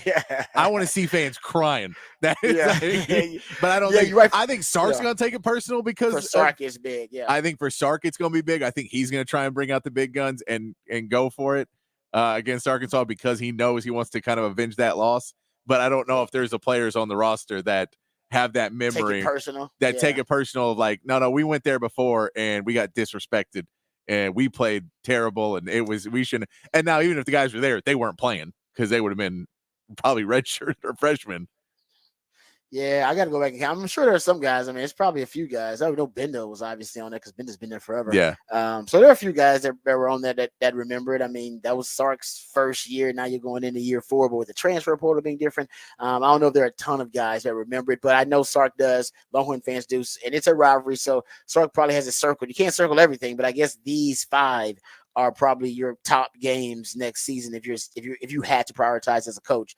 And then you have the Aggies, of course, in Texas is a 4-point favorite at A&M. 4-point favorite at A&M, and that's once again for the Aggies.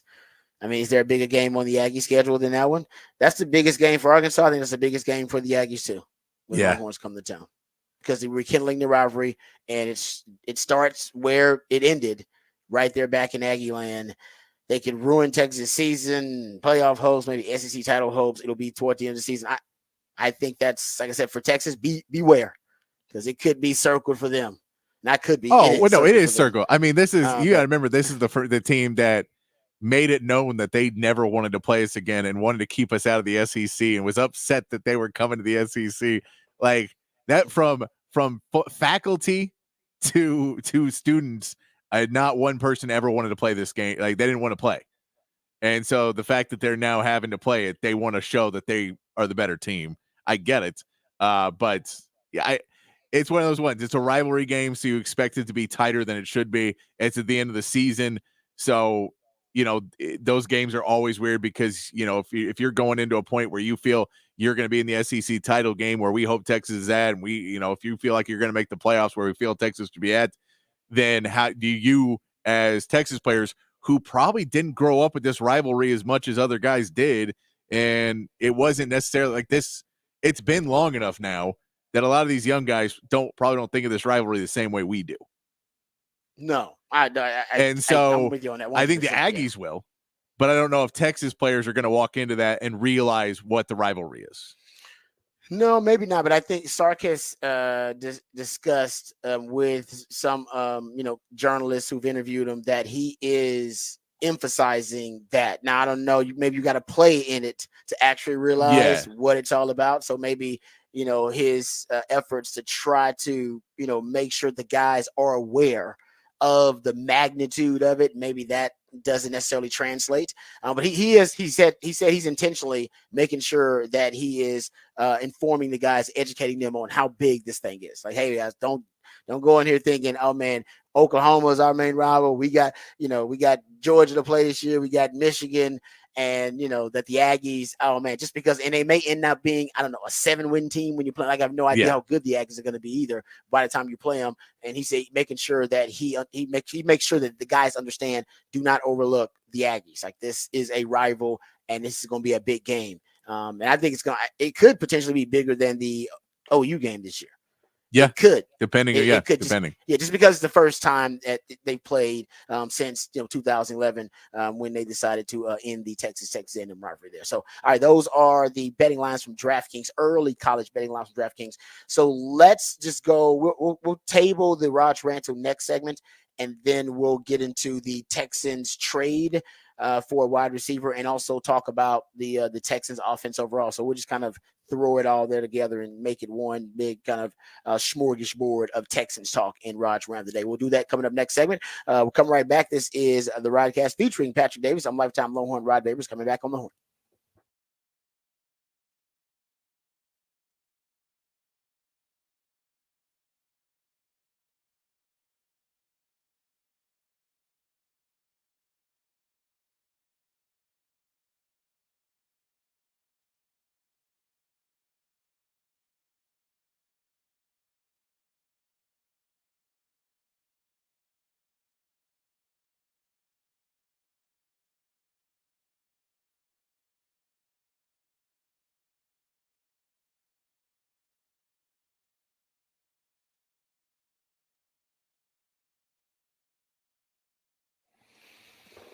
Hey, what's up, folks? Lifetime Longhorn Rod Babers here. We all love, of course, driving in Austin. We love the city. It's a great city, aside from the traffic, which can be, let's admit, be a little bit frustrating. That can be a little annoying. But if you're sitting in traffic right now and you're in a car that you enjoy, then it's not a bad experience, or it's not totally a terrible experience. And that's what my friends at Apple Leasing can do for you.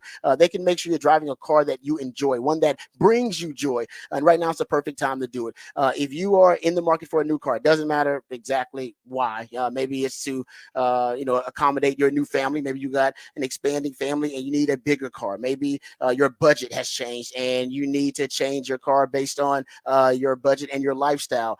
Maybe your cars are run down and it's giving you a lot of problems, and you're tired of taking the car in, and you want something that can bring you just a little bit more peace of mind. My friends at Apple Leasing can help you out no matter what your needs are. They have the ability to put you in any make or model vehicle that you want. The professionals over at Apple Leasing can help you get the price you want, the payment you want on the car that you want. And all it takes is one phone call, one click on Apple Leasing's website, and you'll get a quote on any make or model vehicle that you want. They can even give you an estimate on the value of your trade-in right over the phone. Apple Leasing's simple interest, easy lease. Well, it makes things simple and easy for you. It's going to give you more flexibility, which is going to give you more possibilities and options to help you find the vehicle that fits you best. But more importantly, the vehicle that fits your budget best. Inflation is out of control. It's affecting everything. Everything seems overpriced these days. But that's why leasing makes more sense than ever. You're only paying for the part of the car that you're actually using. So give my friends at Apple Leasing a call. They get all the same discounts and all the same incentives that the dealers do, except my friends at Apple Leasing, they'd rather pass those savings on to you, the customer. So give them a call today, 512-346-9977. That's 512-346-9977,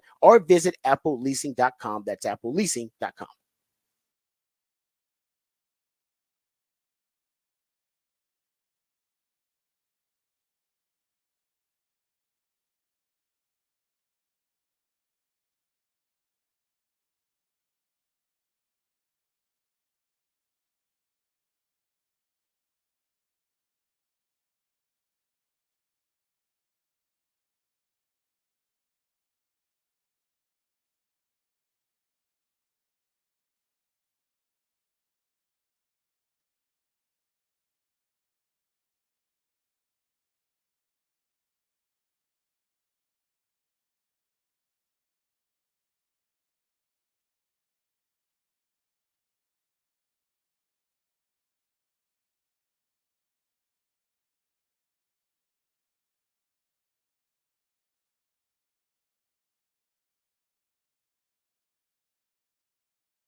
All right, welcome back to the Rodcast. I want to get to this Texans trade. The Texans made a trade for Rams wide receiver special teams ace Ben Skowronek, who's 6'3", 220.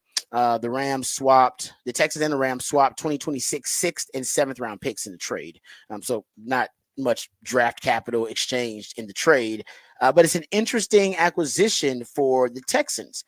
Tells me a lot about Ben Slowick and where the Texans might want to go with his offense in terms of evolving it. And we know they picked up Stephon Diggs, so they got weapons now on the outside with Stephon Diggs and what he did. Nico Collins had a breakout year. Nico Collins actually was second in the NFL in yards per route run. I mean, he had an elite year.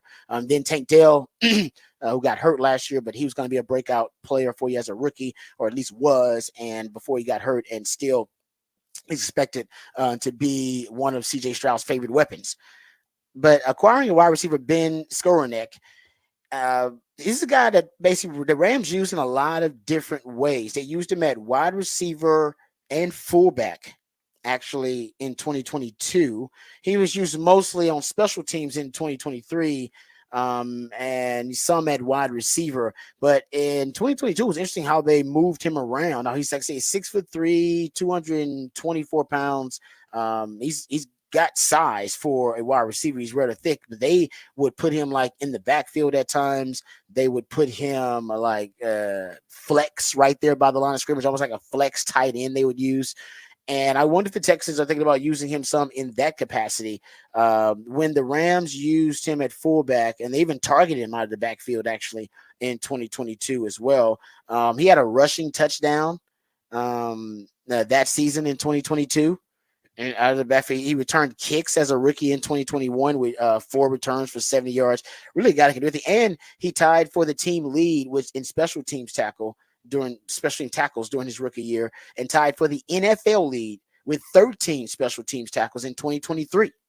So he's definitely going to come in, and with the new kickoff rules, I wonder if they're trying to get a guy too that can help them cover some kicks and add a little versatility to the kickoff or the kickoff coverage or the kickoff return, considering he has been a special teams ace in the NFL. So it could be that as part of the motivation and incentive to bring him on. But I don't know. I keep going back to that 2022 season where the Rams used him a lot at fullback, moved him at H-back, would flex him out and do different things with him. And I think potentially the Texans might use some of those attributes. Remember, Texans, they run 21 personnel, which is 2 backs, 1 tight end. A lot. They have the 4th most runs, I believe, out of 21 personnel, because Bobby Slowick is a Shanahan disciple, and he's probably more of a strict Shanahan disciple than most, right? Sean McVay runs a lot of 11 personnel. Matt LaFleur runs some 21, but it's pony package with 2 tailbacks. But he runs a lot of 11 personnel. Most of the Shanahan, the Mick Shanahan coaching tree guys, they have their own spin on it, their own spin on the Shanahan offense. They're running the basic principles. They got their own. It looks different. The presentation difference. His presentation is very similar. I mean, they have a fullback on the field, the 5th most in the NFL. Like most teams don't even, let alone a fullback on the field. Most teams don't even really have a fullback on the roster. They have a tight end / H-back / fullback. That's their guy. The Texans like to use a fullback, kind of how the 49ers do. So I don't know. I feel like there's a role for him, Patrick, creatively, with some exotic looks offensively, with what the Texans are trying to do, because they do have the talent on the outside. If there's a wide receiver who I think job may be in jeopardy as a result of this, I mean, is it maybe a John Mechie or a Robert Woods? If they're going to keep him as a wide receiver, because they're going to be deep at wide receiver now, man. They got Diggs, they got Collins, they got Dale, they got Mechie, they got Noah Brown, they got Xavier Hutchinson. Don't forget about him, and Robert Woods and Skowronek. They're not gonna keep all of them dudes. No, I mean, it'll be interesting to see what they end up doing with, if they just brought him in because of the new special teams rules. Mm-hmm. And this is somebody that D'Amico and Bobby Slowick played against when they were in San Francisco, so they must have seen things from him and probably on film that they said, this is somebody that we could really come in and use. And I'm curious, in the LA sense, if they feel Jay-Witt can do some of these things that he was doing in special teams and helping out in different places. Ooh, that they may say, well, we have a new younger guy that we drafted that is kind of a auxiliary piece that you can use him in a lot of different places. So it could be good news for Jaywitt that a spot opens up for an all-around player who can help out in different places. But for the Texans, I don't know how much they'd use him in the offense. I'm sure they will try to figure out ways to put him in there, but I could believe too that this is a special teams. They want to, shore up a different part of their game right now that maybe they didn't address in the draft or didn't address in much in free agency. And they feel this is a guy that can kind of help them build that special teams room up a little bit better to, get themselves in a better, build a Super Bowl winning roster. We need every facet of the game to be at top notch. Yeah, and the Texans, what they really need to improve on is running the football. DeMeco Ryans wants to run the football. Like I said, they run a lot of 21 personnel. They have a fullback on the field because they ultimately want to be a team that can run the football. I mean, nobody runs the football more than Kyle Shanahan in terms of running the rock. They face more loaded boxes than any team in the league because everybody knows, well, Shanahan wants to run the rock. And the same thing with the Texans. The Texans, if you look at the amount of runs into loaded boxes, which is more defenders than you have blockers, they are, I believe, 6th in the NFL in terms of the amount of rushes into loaded boxes. And that's why they're trying to get all of these dynamic pieces on the outside. So teams have to respect Stephon Diggs, have to respect Nico Collins. You got to respect Tank Dell. And that way you'll start to allocate resources to win the numbers advantage in the passing game. And then they'll run into lighter boxes. When the Texans run into a loaded box, they arguably are the worst run game in the league. 3.3 yards per carry, 29th in the league. Success rate, 29th in the league. But when they run into a light box, yards per carry goes from 3.3 to 5 yards per carry. Success rate is 19th in the league. They're 16th in yards per carry, but they run into so many loaded boxes because they want to play with a fullback on the field, because they want to play out of 21 personnel. So that Bobby Slowick's the next evolution of the offense is going to be figure out a way to lighten up the boxes. And I think it's part of bringing in Joe Mixon, who also can be a weapon in the passing game too. Yeah. But the Texans, like I said, I'll give you their running game stats in 2023. 26th in yards per carry, 26th in EPA per rush, 29th in success rate in the run game. They were 31st in rate of runs to result in a first down or a touchdown, 27th in rate of runs that failed to gain 20 plus yards, 24th in yards before contact per rush, 29th in yards after contact per rush. And now that you have CJ Stroud, who's playing like a top 10 quarterback, and now you have more weapons on the outside, the goal is to force teams to respect it. Now, if they don't respect it, pick your poison. Great. Then you want to leave Nico Collins and Stephon Diggs and Tank Dell one-on-one on the outside? Yes, let's take it all day, every day. We'll take that all day, every day, and twice on Sunday. But most teams will decide, no. We're not giving up big plays and chunk yardage plays. You're not going to beat us like that, just landing haymakers. You're going to have to beat us by marching down the field, running the football, and then you'll get your favorable matchups in the running game, with your 21 personnel and things like that. So that's where I think that the Texans are headed. That's at least the plan, the adjustment in the counter for them and what they acquired in the offseason. We'll see if it works. Yeah. They've had the worst running game in the league the last 4 years, so one of the worst. Yeah, they need to pick it up. I did want to mention this, though. Speaking of Texans wide receivers, just because this came to mind because I saw this the other day. Did you see Stephon Diggs tweet about Houston traffic? Oh, well, yeah. Well, no, I didn't see that. But come on, man. It's not even about traffic, really. It's about the roads. But his tweet was a perfect example of what everyone in Houston anyone who's driven in Houston knows. Was he texted this a couple of days ago? Houston, damn, why didn't you tell me that if you miss one exit, you're for sure to add 17 minutes onto your destination? Yeah, well, yeah, that's true. Because you got a U-turn, and then you probably don't. You got to get, yeah. It depends on where you are. He's not wrong about you can tell. He can tell somebody just got to Houston. Is a wide receiver just got there. And he's like, man, and he's like, I'm a good driver too. And yeah, it's my exit. No. And just make sure you live close to everything you gotta do. That's only advice I can give you about if you're a pro athlete and you got the resources, try to live close. Otherwise, hey man, plan appropriately because H-Town's traffic is brutal. Y'all think Austin traffic is brutal. Man, that's why my wife didn't want to move to Houston. Like literally, she went down there for a few times with me, and she was like, "The traffic is crazy. It's unbearable." I was like, "It ain't LA or anything like that, but it's bad. It's bad." And Houston's so big, like it's huge. Well, yeah, Houston's So- the one if you don't live there, and then you're like, "Oh, I need to exit. Where's my exit?" And they go, "Oh, it's 5 lanes that way." yeah. No, it's a left exit. You didn't know that, but it's 5 lanes over there, and you missed it. It happens. At least for Houston, I think to me the system makes sense. 610 and Bellway are just basically 2 loops, and then you have all the other freeways running north, south, or east west. That's basically Houston in a nutshell. 2 big loops in east, west, north, south, and there's some some other stuff you know, but you can figure out the format pretty easily. It ain't like Dallas, where Dallas don't make no damn sense. Like it doesn't even make sense the way the freeways are set up. None of it makes sense. Houston makes sense. Like Houston actually, like I said, 2 big loops, and then everything else is east, west, north, south. You can figure that out. Yeah. I mean, you'll figure it out pretty quickly. You won't figure Dallas out pretty quickly like that. None of it makes any sense at all. So I'll take the Houston traffic, which I think is bad. Dallas traffic. Listen, we got some really bad traffic here in the state of Texas. It's just you got a lot of people moving to Texas. Everybody wants to live here in Texas. You got these cities that weren't necessarily built for these huge population booms. It's a good thing. It's a good problem to have that Austin is overcrowded. But hey, man, they didn't build the transportation system to have this many damn people in Austin to be as large as it is and to be as popular as it is, to be a pop culture mecca. It wasn't built for it. So you got traffic. It's terrible. It's all right. Hey, that's why people want to work from home these days. Be like, can I work from home? Can I work from home? Everybody wants to work from home these days. Try to avoid the traffic, man. Everybody's got to deal with it. All right. So there's some Texans discussion there.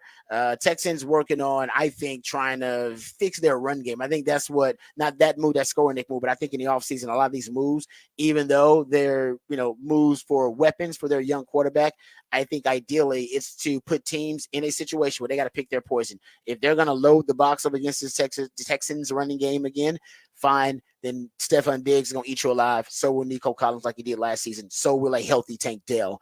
And if you decide to pay attention to those weapons on the outside and drop your safety back, take guys out of the box, then I think for the Texans' hope is that they'll be able to run the ball a lot more effectively and a lot more efficiently. All right, so we come back. We'll get into a little what the facts, what the stats on the other side. Matter of fact, I got some stats. I just shared some about the Texans. I can share some more about the Texans, but I got an interesting one about the NFL draft that was a little surprising for me. So we'll try to figure out if we can really break down this stat and see if we can figure out this trend. It's really interesting. So we'll do that in what the facts, what the stats. Also got some NBA related factoids. We'll share with you all of that and more right here on the Rodcast featuring Patrick Davis on Lifetime Longhorn. Rod Davis coming back on the horn.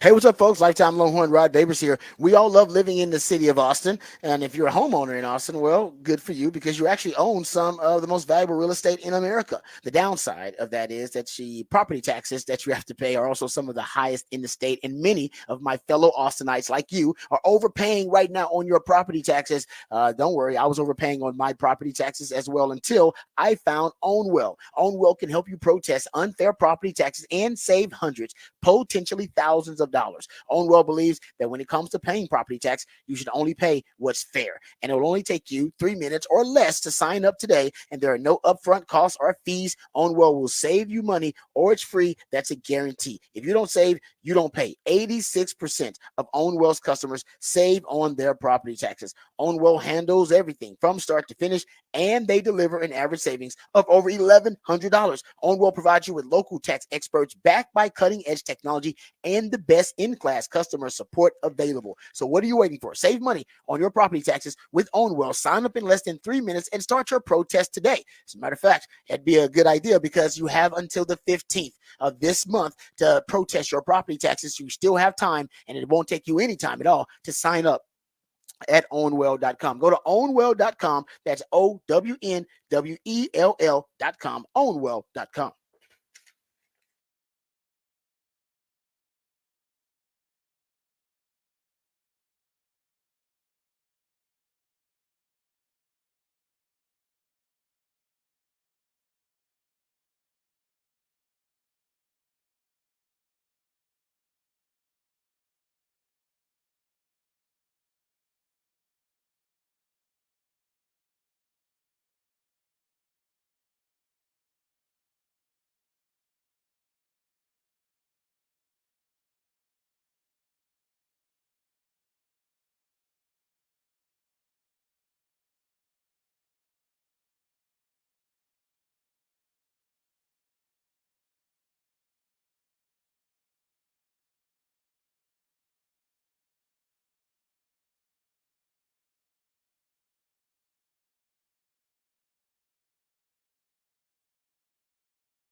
All right, welcome back to the Rodcast. Time to get to what the facts, what the stats. Got a couple of these that I want to share. Okay, so here's a stat, or it's more of a I don't know pattern or a trend from the NFL draft. In the 2024 NFL draft, 39% of the picks in the first three rounds had late birthdays for their respective cycles, as defined by turning 18 years old on April 1st or later of their senior year.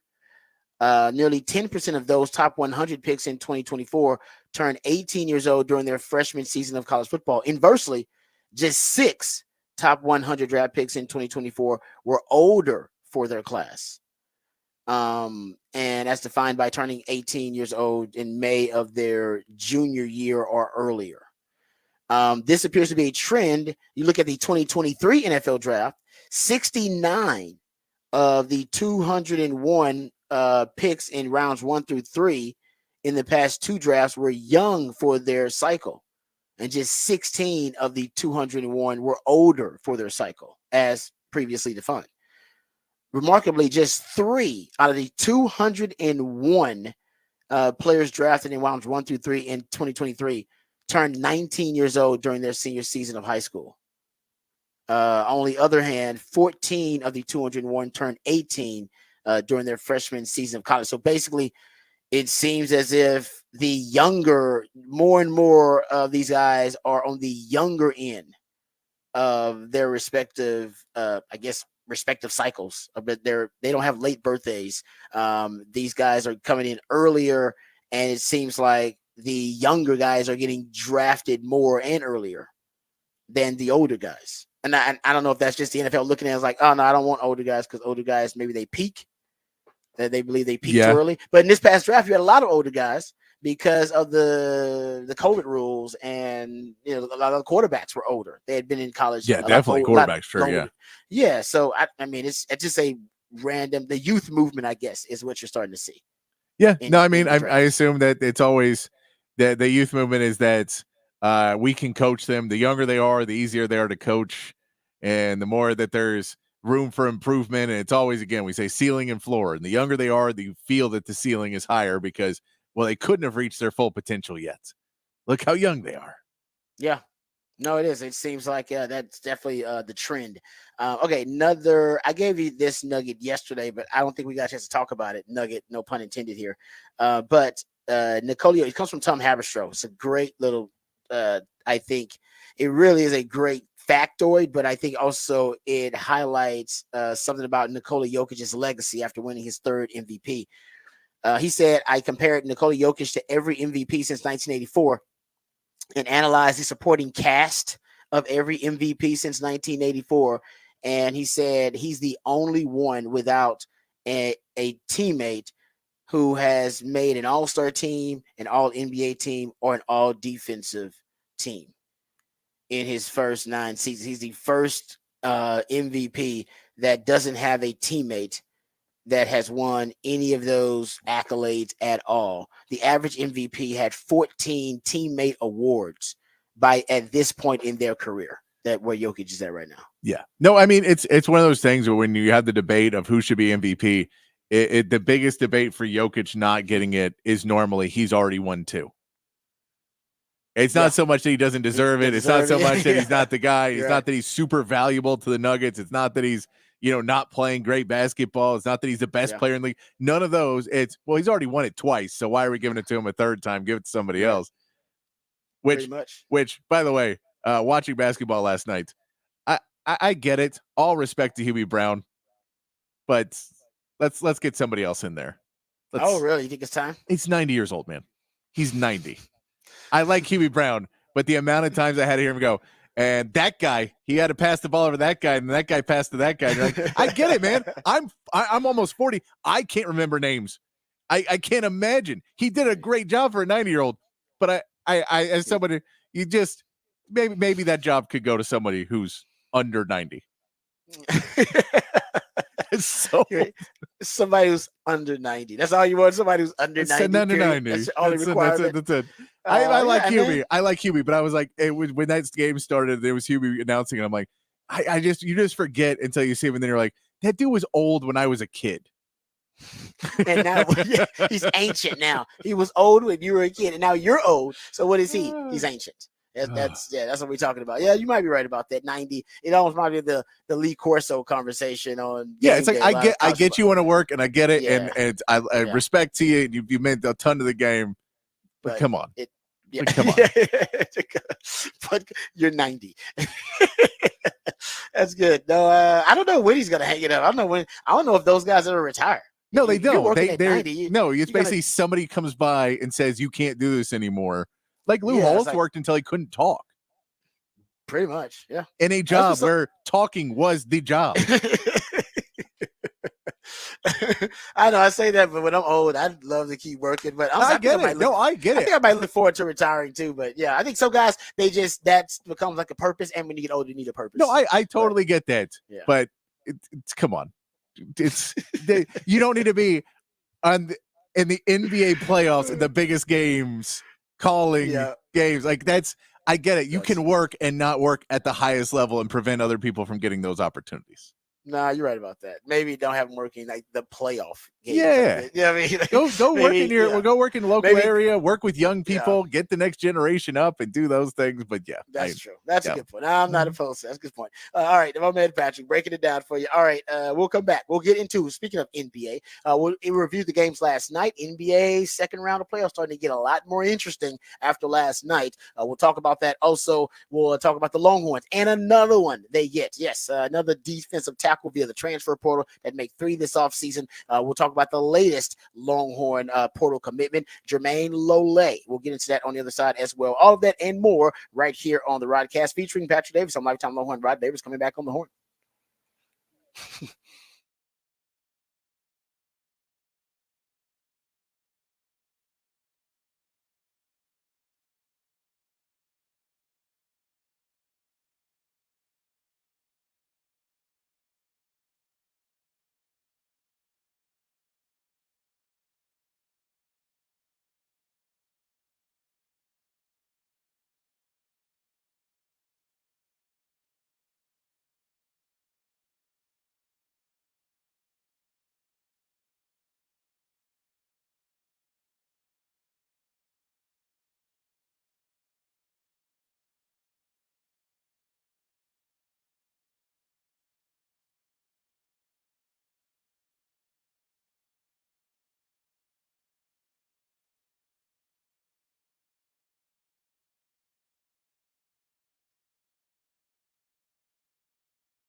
All right, welcome back to the Rodcast. It is a Freak Flag Feel Good Fake It Till You Make It. Ric Flair, woo! 512 Friday edition of the Rodcast featuring Patrick Davis. I'm Rod Babers. He is the Ideallionaire on the show. Comes up at all the musically themed days of the week.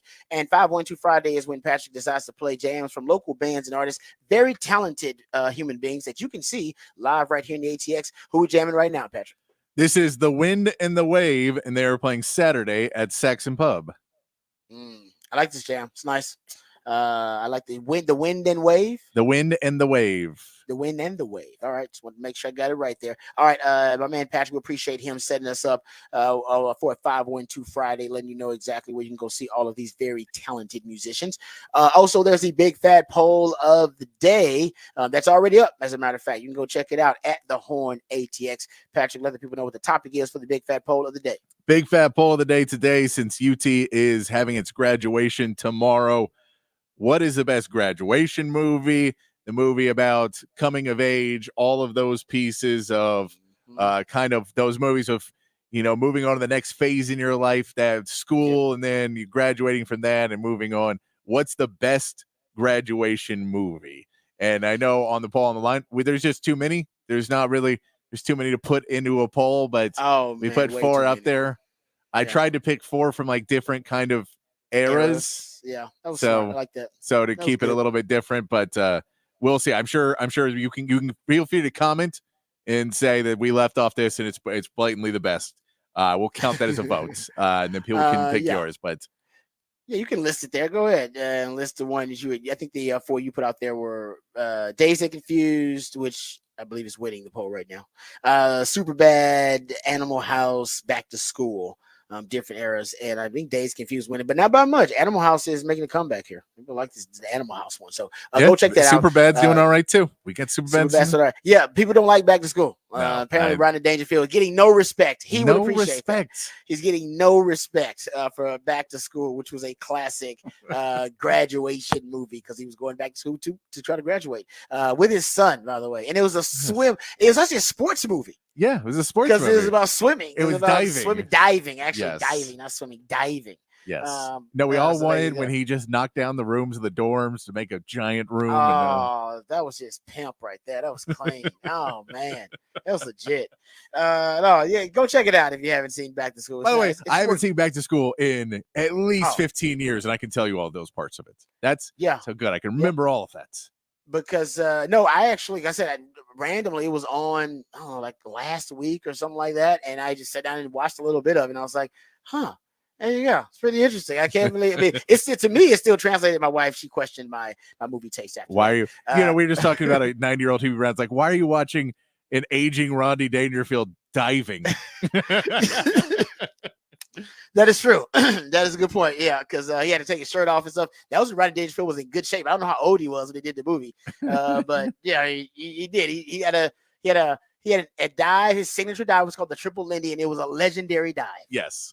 And I remember the shot was just like they had to keep cutting it in the shot. Like it's not a single dive and it goes down. It was like one flip. Oh, yeah, you're right. And then the camera cut, and then it's another flip, and then it's like a camera cut. I forgot about that. You're right. That is it. Because he hits like 3 or 4 boards. Yeah. That was the video of it. Oh, man. There you go. Some classic comedy there. Okay. All right, we're having too much fun on the show today. That's the whole point. All right, that's the big fat poll today. So go check it out for yourself on the X account at the Horn ATX. Also, don't forget Robert Downey Jr. was in there. He was like a supporting cast. Oh, that's right. He's like He was like around, the friend of the son. It was around when he was like in SNL and stuff like that back in the. I want to say you're right about that. Yeah, it's just was Back to School. Was Back to School because. The other Robert Downey Jr. movie that he was rambling in the 80s, right? He was in a bunch of them, but when he was like a co-star and he wasn't like a big, was it Weird Science? That may have been it. It was something like that. I think it might have been Weird Science and other movies. Anyway, but yeah, he's in that movie, but he doesn't have like a huge role. He's just one of the close friends of the son. Anyway, I don't know why we're talking about Back to School so much, but we're having way too deep into it. It's the least popular. It's not even the most popular movie on the poll. It's the least popular of all those movies. Just trying to show a little respect to Rodney Dangerfield. That's all we're trying to do. And you know what? He didn't get any respect. He wrote a whole bit about it, but he became legendary about how he did get any respect. It was one of the funny things about Rodney Dangerfield. All right, we'll get back to that, but let's get to the Horn headlines to get updated, educated, informed with the top stories of the day, and then we'll talk some NBA upset, huge historic upset in the round 2 of the NBA playoffs, and the Mavs make things interesting. We'll get into both of those and talk about the latest transfer portal commitment for the Longhorns at the D tackle position. But first, Patrick Davis with the Horn headlines. All right, Horn headlines brought to you by Top Gun Rentals and Lawn Equipment. Texas softball took care of Texas Tech 13-4 to advance in the Big 12 tournament behind 4 RBIs from Katie Stewart. Longhorns will now take on Baylor in the semifinals tonight. Texas baseball heads to Orlando to take on UCF in their last Big 12 road series and the first time the two teams have ever met. Longhorns are currently tied for second in the Big 12, 3 games behind Oklahoma. In the NBA, the Cavaliers used a renewed focus on defense to even their series with the Celtics 118-94.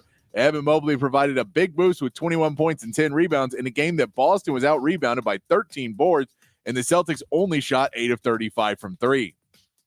And the Mavericks, even their series with the Thunder, winning 119-110, with Luka Doncic getting back into his rhythm with 29 points and 10 rebounds, and P.J. Washington providing a huge spark with 29 points and 11 rebounds before fouling out. Tonight, the Pacers hope to get back on track at home against the Knicks, and the Nuggets will travel to Minnesota down 2-0 in a must-win game against the Timberwolves. In Major League Baseball, the Astros finally got a win over the Yankees following up 2 first-inning home runs by Alvarez and Singleton with another solid start from Roniel Blanco, who picks up his 4th win of the season. The Astros now move on to a series with the Tigers, while the Rangers start a series with the Rockies. Colorado currently sits with the worst record in the MLB, and the Rangers will try and add on to that with pregame beginning at 7 p.m. right here on the Horn. That is your Horn headlines.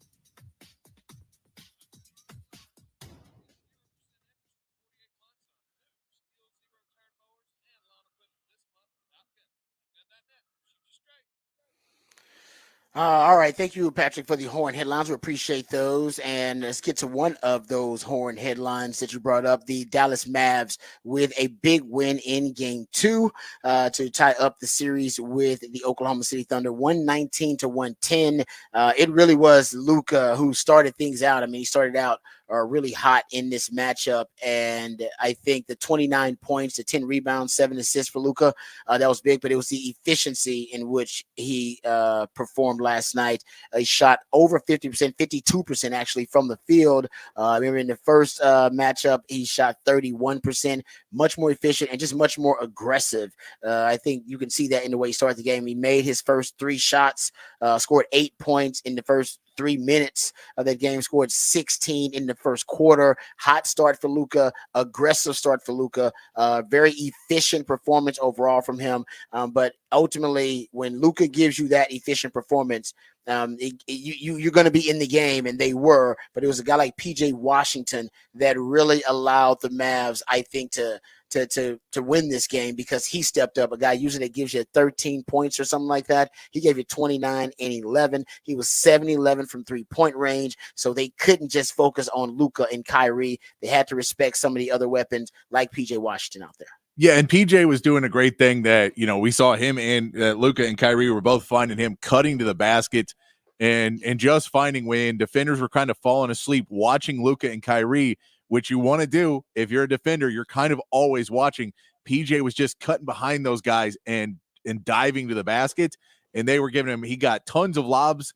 He got tons of catches around the basket that were easy dunks and easy plays like that. So he was able to finish around the rim, and then – when guys were kind of standing back further off of him because now they're worried about him cutting to the basket, he was hitting his threes, and you put those two pieces together and he adds a big piece. But then when you talk about Kyrie not really scoring at a high clip and Tim Hardaway Jr. coming in and being a big part of that offense in the second half, at a point where Jason Kidd took a gamble and sat Kyrie and Luka down at the end of the third quarter, trying to get Luka that rest at the end of the third quarter, into the fourth, and the Mavs are kind of on a little bit of a run, and you were worried about, okay, was this a point where the Thunder go on a run and the Mavs aren't able to come back and they're chasing?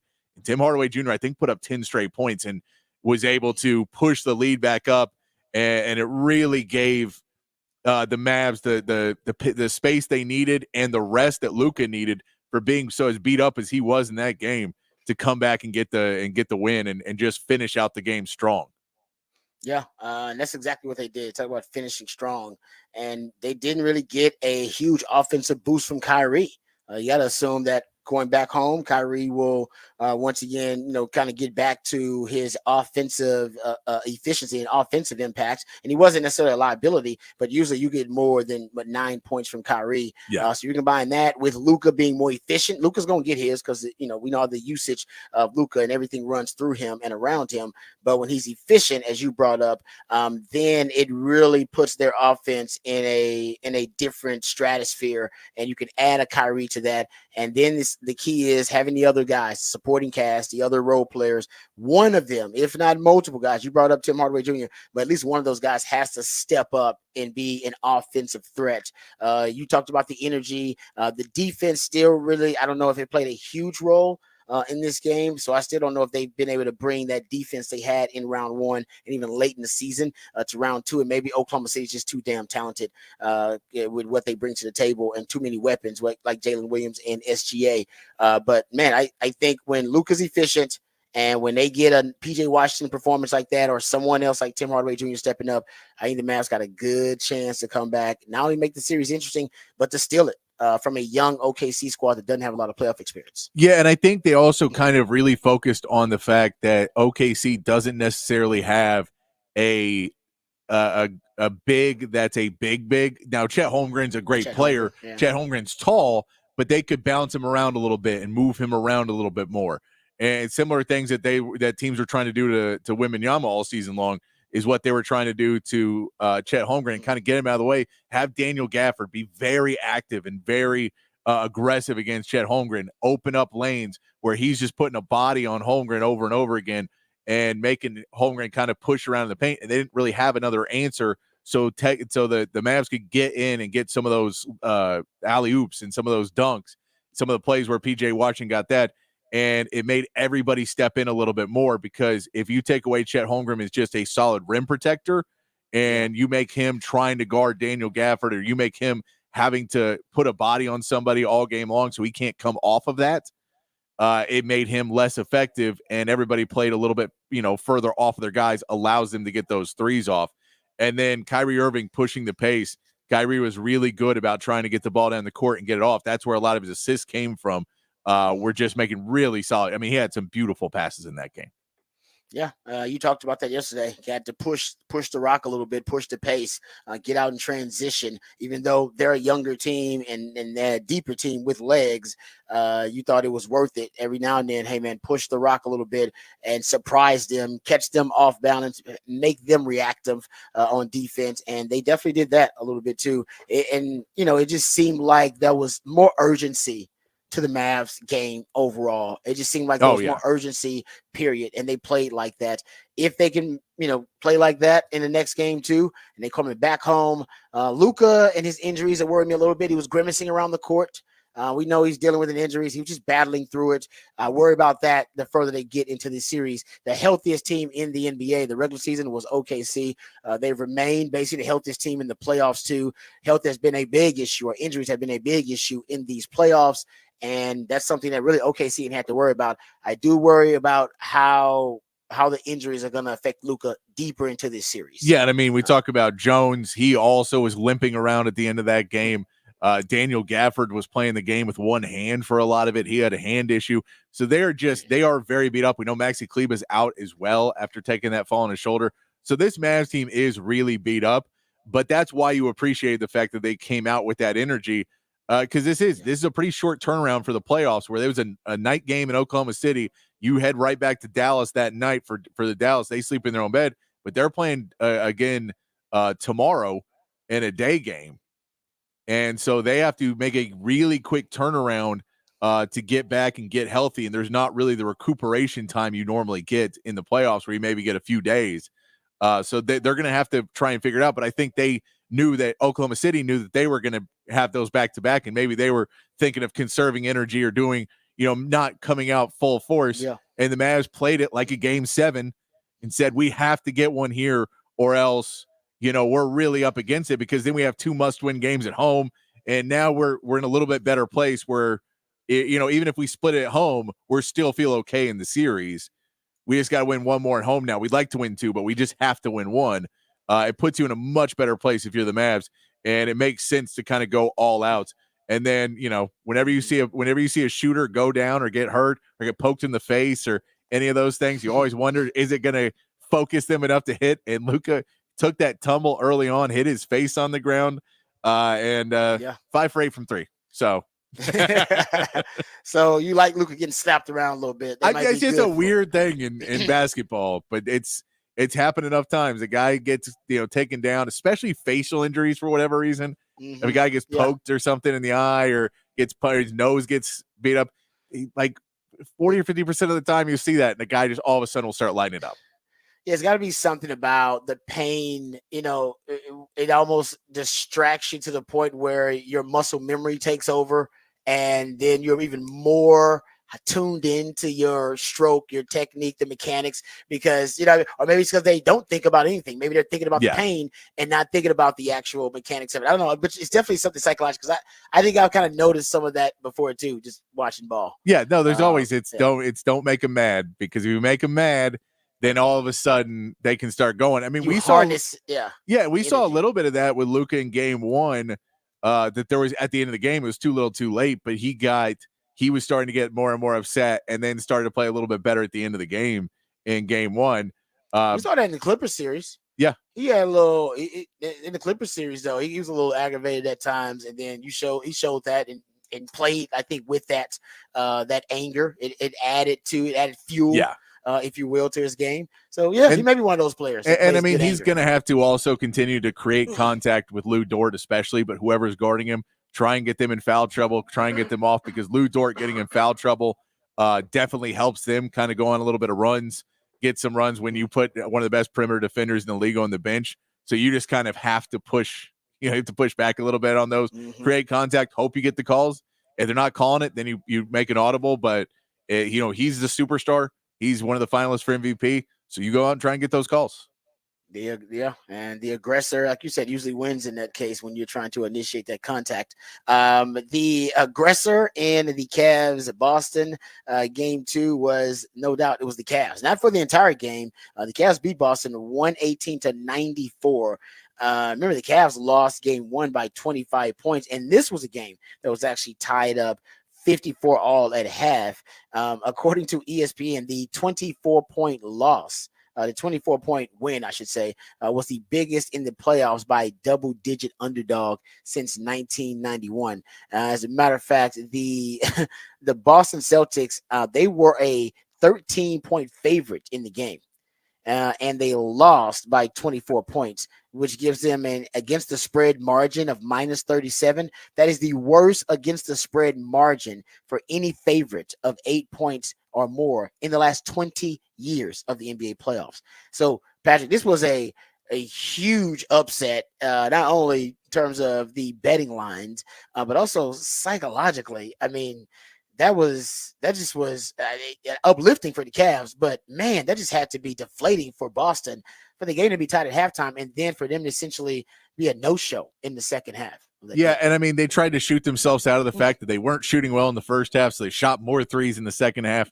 And it's one of those things when you watch this Celtics team, and they'll be better in the next game. They did this in the first round too, where they dropped a game that they had no business dropping. But it's frustrating when you watch a Celtics team that's so good and has so many options, and guys like Jason Tatum and Jaylen Brown can go do anything they want on the court. If they want to get to the basket, they can get to the basket. If they want to shoot mid-range, they can shoot mid-range. If they anything they want to do, they can do. And they just shoot threes. And they just don't want to work hard. And they just think, oh, no, I'm open, I'll take that. And it's not going. And instead of switching up your game and trying to move around and get to the ball to the basket and do all the different pieces you can do, they didn't do that. Evan Mobley was doing a really good job. They fixed, they changed up what the defense was. I heard this point brought up too, that the Cavs kind of in a quick switch of series have to change the defense, and they didn't make the adjustments they needed to between Orlando, where Orlando's not a great 3-point shooting team. You wanted to stand off and let them shoot threes a little bit more, to Boston, who's a really good 3-point shooting team. And so you want to get out on them a little bit more. So they had to change that. They did between game 1 and 2. Normally you want Jared Allen back there protecting the rim, though. he's still out with injury. But Evan Mobley, who is a good defender, but, has not been that guy for them this season because Jared Allen really has been, stepped up into that role and was around the rim, got into foul trouble at points, had to come off the court, and you were a little worried the Celtics would come back, but they kept shooting threes. And they just kept shooting them instead of driving and forcing them to go and find another rim protector. Tristan Thompson, too, the rebounding for the Celtics. The fact that Tristan Thompson has a meaningful playoff minutes in 2024 is impressive. But he was playing on the boards like it mattered. And that is you. I mean, the last 3 seasons has been non-existent in the league and not doing anything. But with Jared Allen out, they needed another big in the first half. When Mobley went down, he got a little foul trouble, had to go to the bench. They put in a smaller lineup, and the Celtics came back. And in the second half, when Evan Mobley picked up his 4th or his 5th, had to sit back down, they put in Thompson. And when they put in Thompson at that point, he was able to keep bodying guys up in the post, not allow things at the rim, and rebound, which was huge for the Cavs, not allowing Boston to get second chance points after second chance points, which they've been able to do most of the postseason. Yeah, and Cleveland won the points in the paint, 60-44 as a result of that too. Yeah, and you're right. Boston was 8 of 35 from 3-point range, just ugly. 20, damn near 20, a little bit under 23% from 3-point range. Kind of shot themselves out of the game. But the Cavs get a huge win. And the Cavs were still outmatched, but at least the Cavs showed you they can make this somewhat of a series. Donovan Mitchell was great. He only had 6 points at half, but ended up with 16 in the third quarter, 29 overall. He was fantastic for the Cavs. All about superstars in clutch time, and the Cavs, a superstar, definitely stepped up. All right, we'll get back to some more NBA talk later on the show. I want to hit this Jermaine Lole transfer portal commitment for the Longhorns. It is a flip. They flipped Jermaine Lole from Oklahoma. Always sweet. Is always a good thing to end up doing some damage in recruiting to your hated rival. Texas does that by flipping Jermaine Lole. Remember, Texas just lost a transfer portal recruitment to the Sooners when Dominique Williams, the TCU freshman All-American, decided that he was going to commit to the Sooners. And it was between the Sooners and the Longhorns. That one hurt a little bit. It always hurts to lose to recruiting battle to your rivals, but always feels extra good to win one. And Texas just did here, 6'3", 310. He is originally went to school at Arizona State, and then he transferred to Louisville, and he's transferring from Louisville to the Longhorns. Now, he does have a gap, about a 2 or 3 year gap in his basically in his college career, and if you will look at his overall resume. So he's been around a while, but he's had a tricep injury, a meniscus injury, an elbow injury. But prior to those injuries, guys, he was one of the best D linemen in the country, actually. In his sophomore year, true sophomore year, he was actually one of the best D linemen in the country. Here is a excerpt I got from Pro Football Focus when did some deep dives about his 2019 season. It was a great season. He had 71 tackles, 6.5 sacks. True sophomore then. And they had a scheme change in 2020, so they moved him around. But this is a guy that also, he played on the edge early on in his career. Played 3 technique, played 5 technique. They moved him around. He played different shades up front.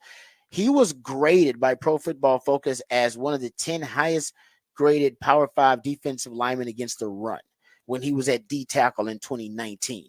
That was also the case in 2020, but he didn't play as much in 2020. He only played 4 games because of the injuries. He was also a high-level pass rusher in 2020 when he only played 4 games but had 18 pressures in those 4 games. That's pretty damn good. And he had 17 defensive stops in those 4 games in 2020. So he was a better player in 2020. He just became less durable, and the injuries started to pile up, and that's why 2020, 2021, and 2022, there's not really much that he was able to produce on the field because of the injuries. And then he bounces back in 2023, and he's had his healthiest season and been the most durable that he's been since the 2019 season. So the hope is that now you're going to get a healthy Jermaine Lole, and if he is healthy and can rekindle and get anything back to his 2019 form, he's an every down defensive lineman for you, potentially. A guy that can be a dominant run stopper on early downs, and that can be a high-level pass rusher for you on passing downs. And that is the hope with Jermaine Lole. But the third defensive tackle Texas brings in this off-season transfer portal cycle. It's been two of them, and they brought in Savea. The first winter cycle, they brought in Bill Norton in the second winter cycle. And by the way, also a connection to Johnny Nansen. Johnny Nansen recruited this young man, Jermaine Lole, out of high school when he was at UCLA, when he was at USC. So he knows the family really well and also knows the young man. And remember, Bill Norton and Tia Savea both played for Johnny Nansen. So the Johnny Nansen connection continues to reap continues to reap the benefits of bringing him on board. And he hadn't even coached a season yet for the Longhorns. I will say this: I'm not sure which one of the D tackles now, because they want to rotate 6, and now you have Collins, Alfred Collins, Vernon Broughton, you got Tia Savea, you got Bill Norton, and you got Jermaine Lole. And these are older guys. I mean, for the most part, Jermaine Lole, he is a 6th-year senior. Bill Norton's a 6th-year senior. Alfred Collins, Vernon Broughton, both 5th-year seniors. Tia Savea is a senior. Hell, you're gonna lose all those guys again. You want to be doing this all over again this next off season. But at least you're bringing experience and you bring options to the table. Who's gonna play the nose for you? The A gap, that zero technique or that one technique. Tia Savea can do it. About 25% of his snaps are in the A gap or the B gap. So he can play the zero or the one technique.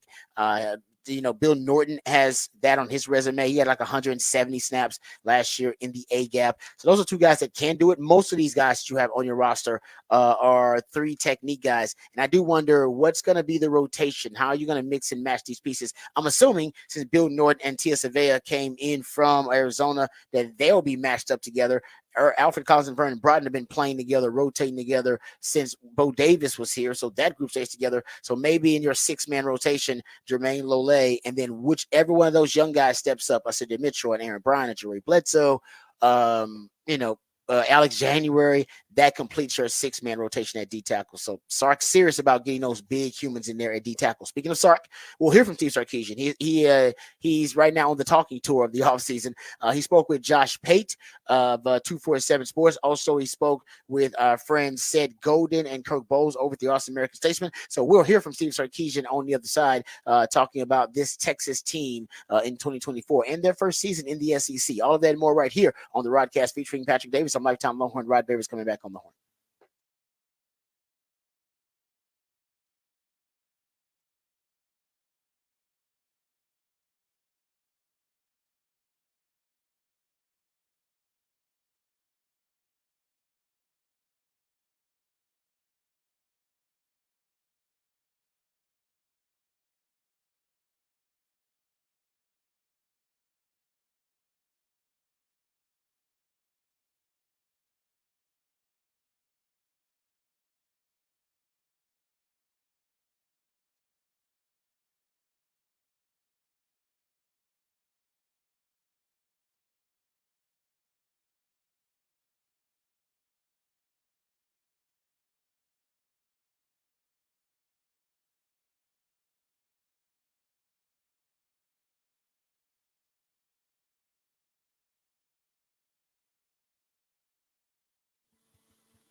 Hey, what's up, folks? Lifetime Longhorn Rod Babers here. We all love living in the city of Austin. What's not to love? And if you're a homeowner in Austin, well, you own some of the most valuable real estate in America. The only downside is the property taxes are also some of the highest in the state. And many of my fellow Austinites like you are overpaying on your property taxes. Well, don't worry. I was overpaying on mine as well until I found OwnWell. OwnWell allows you to protest property taxes, unfair property taxes, and save hundreds, potentially thousands of dollars. OwnWell believes that when it comes to paying property tax, you should only pay what's fair. And my friends right now at OwnWell, they can help you right now save hundreds and save potentially thousands of dollars on your property tax. It'll only take you 3 minutes or less to sign up at OwnWell. There are no upfront costs or fees. OwnWell will save you money, or it's free. That's a guarantee. And if you don't save, you don't pay. But 86% of Ownwell's customers actually save on their property taxes. Ownwell handles everything from start to finish, and they deliver an average savings of over $1,100. Ownwell provides you with local tax experts backed by cutting-edge technology and the best in-class customer support available. Save money on your property taxes with Ownwell. Sign up in less than 3 minutes and start your protest today. And right now is the perfect time to do it, folks. You still have 5 days to protest your property tax. You have until the 15th here in Travis County to protest property taxes. So you want to get that done with Ownwell. That's ownwell.com. Ownwell, OWNWELL.com. That's ownwell.com.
All right, welcome back to the Rodcast. Time to get into some Texas football conversation, go behind the burnt orange curtain. Sark actually spoke with Josh Pate earlier this week, and he talked about a lot of different topics. We'll try to play as many of these cuts as we can.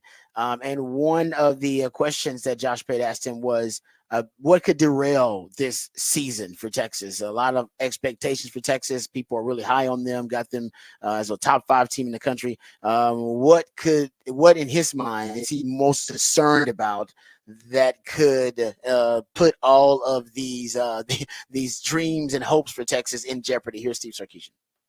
Well, I think the biggest one is when you lose those two defensive linemen and then the interior of your front with Byron Murphy and T'Vondre Sweat. How do you replace And I think one thing that we've come out of is saying, okay, we've got a couple high-level players, but we don't have to replace them with just two players. Right. That I think our depth is really important. And so that was something that we tried to attack in the portal, just to solidify the depth of playing more people and not having to rely on just those two. But I think we've got some players that are ready to develop. Neither of those two guys had ever started a game until last season either. And so the fact that we've got some young players in our program that are growing up, I love where Alfred Collins is at, Vernon Broughton, what they can do, and some of the growth of our other players. So that was one area. And then on the offensive side of the ball, we lost 3 NFL receivers, right, and an NFL tight end. And so getting that continuity back for Quinn, whether, again, it was in the transfer portal with Isaiah Bond, Silas Bolden, Matthew Golden, whether it's with the 3 young players that we had that were the only returning scholarship receivers in Jonte Cook, Ryan Niblett, DeAndre Moore, or the high school ranked kids and, Ryan Wingo, guys of that nature. So we've got to get that continuity at an all-time high because that's what's going to be needed in those big games that's going to come down to. The precision has got to be critical in the passing game, and you've got to be able to create those explosive plays. And I think that was part of the reason why we beat Alabama, but I think that was also part of the reason we lost to Washington. Washington hit those big plays against us. We didn't hit enough of them against them. Hey, man, so his 2 big concerns, losing the best D tackle duo in college football and losing 3 receivers that were all drafted into the NFL. All right. And what did Sark attack in the transfer portal? What did you get? How many receivers? You got Matthew Golden, Silas Bolden, right? Isaiah Bond. You got 3 receivers in the transfer portal. Doesn't include Amari Nightblack. So throw it out there. You got multiple offensive weapons, and you got 3 D tackles in the transfer portal. So the 2 places where he says he's most concerned, you went and attacked the transfer portal with a ton of focus in those 2 areas, wide receiver and D tackle. So I like how Sark thinks. Those 2 areas you're concerned about, go fix the problem. That's exactly what Sark is trying to do. I think, and like I said, I think he did everything he could do actually at both of those positions. I don't know if you could have done more. Actually, no. And by the way, he didn't mention the secondary again. He did not. No, he is not worried about that secondary at all, y'all. He ain't concerned at not one little bit, Patrick. Not one bit. He feels like he's trolling us at a certain point. It is every time. Like, guys, that's the thing we're most worried about is the secondary. He's like, I don't know, that's great, but those wide receivers, like, you have 40 wide receivers. You can't even play them all. No, he is. Sark does not want to mention them DBs. It's like last year, that was the worst part of your defense was the DBs. And in the spring game, worst part of your defense, DBs. Sark won't talk about it. He's not worried about it. I told you, the fact that he's not concerned, it gives me more confidence because he should be freaking out about that pass defense. He's not. I think, like I said, my theory is that it's Johnny Nansen. Johnny Nansen is going to help out the pass defense with these exotic looks. That's the only thing I can think of, Patrick. That's the only thing I can think of. Otherwise, I would be freaking out every day. And I'd have a Raj rant every day about the Texas secondary, and I can't do that. It's not good radio. But I'm with you. He didn't mention it again. Niggas concerned. He mentioned wide receivers, right? It's crazy. I feel like, can one of these guys ask him, do they get prepped beforehand? Don't mention the secondary. Just don't mention it. Maybe John Bell is like, dude, you know what really pisses him off? Secondary discussion. Don't talk about it. I mean, I don't know. I feel like that would be my first follow-up on any of these questions. What's the worries you most? Really, it's not secondary? Because I don't know. When he said the reason they lost the Washington game was because they couldn't get big plays. I'm like, you lost the Washington game because you couldn't defend big plays. What? He just said that. We lost the Washington game. We couldn't get them big plays. Like, what? That's not the reason you lost the Washington game. You lost the Washington game because you couldn't defend the big play. Wow. Man, I don't know what. You know what? I don't know. Pat, you got me riled up. You shouldn't even brought this up now, damn it. I wasn't even going to go there about how he doesn't care about what's happening with the secondary, but he doesn't. He doesn't. Okay, let's get to this other cut. I think it's really interesting. It's Sark talking about basically they're talking about how you deal with injuries and depth on your roster these days because you're playing more games. If you're a good team, you're playing a championship game, you're playing the college football playoff, you're playing a lot of games. Here's Sark, and this is a buzzword that I've been paying attention to. Sark, remember I told you guys this months ago. I said, man, Sark is really saying the word versatility a lot. Like it's just it's definitely something that he has, emphasized in the offseason. Like somebody put it in his head. Hell, maybe he was listening to Robbie. I ain't gonna, we've been talking about versatility for a while. Were you talking about personnel? Or are you talking about the actual scheme? Like being more versatile, it offers you solutions and it offers you options. Listen to Sark talking about both being versatile and in scheme and in personnel and how it's benefiting Texas. Well, I think that, and I think the other thing is making sure that you're versatile enough. Twofold, are you recruiting versatile enough players, guys that can play multiple positions so that you can get your best players on the field, whether it's in the secondary, on the defensive line front, your tight ends, things of that nature. And then two, are you versatile enough schematically as a staff to utilize the personnel that is available to you in December? Because it's not going to be the same as it was in August. And so the idea that maybe we need to be in more 12 personnel, or maybe we need to be in more two-back, or maybe we need to be in more 11, or maybe we need to play nickel and dime on defense and base defense is out the window, or all our DBs are shot. Do you have the ability to play more base defense, even versus some of the 11 personnel stuff? Like we have to be versatile that way as a staff, and we can't just get versatile in November and December. We have to prepare our players for that stuff in August as we're going through training camp to get ready, so that if we have to go down a different road, they've been exposed to it. Maybe I've got a Jade Barron who plays nickel for us. I need him to play corner or safety. Well, we need to expose him to those things in training camp so that if we do that, he's comfortable enough to do it. I've been telling you guys for months, versatility. And now I love that he added versatility with the scheme, because I want versatility. Who's been saying more two tailback sets? All right. Where, you need more variety with this offense. You need more 6-0 line package. That's how you take advantage of the depth you have. You got a lot of offensive linemen, play 6 of them. You got a lot of wide receivers. Let's see that 10 personnel package, that red package you used at Alabama when you had 4 first-round wide receivers. More two tailback sets because you got the best running back room potentially in the country, or you got really good depth there. I think just more variety overall will allow you to maximize your depth, and you'll be in a better position if the fit hits the shan and some of your guys go down. Not only do you have the players who've gotten reps there, but also you have the malleability to be able to shift the offense in different directions. So I love that he's saying versatility a lot. I don't know, maybe it's just great minds think alike. Or hopefully Sark just listens to some of the rants. That'd be great too. Or Longhorn Blitz or on Texas football. But I love that Sark now is focusing on versatility, not only with personnel you're recruiting, but also with the scheme. It should be more versatile. Love that. Okay. Sark was also asked about going into the SEC. And what to him may be the biggest adjustments going to the SEC. And actually, I was surprised by this answer, and I liked the answer by Sark. A lot of people think that the biggest adjustment is going to be line of scrimmage and the level of play and the coaches. Listen to what Sark says. For him, was kind of the biggest adjustment with the transition to the SEC. Well, I think one of the challenges is, beyond just the schedule, it's getting to know the rosters, getting to know the coaching staffs. You get into the routine in your conference, being in the Big 12 of, okay, there's Matt Campbell, there's their style of defense. Okay, there's Coach Dykes, there's Dave Aranda, right? There's Coach Kleiman, there's Coach Leipold, and then their style, and you get to know them. When you transition to a new conference, there's a lot of information that we've got to wrap our brain around and get a lay of the land of, to help us prepare, right? In training camp, what are we going to have to get prepared to play against when the season rolls around? That's probably the biggest shift, right?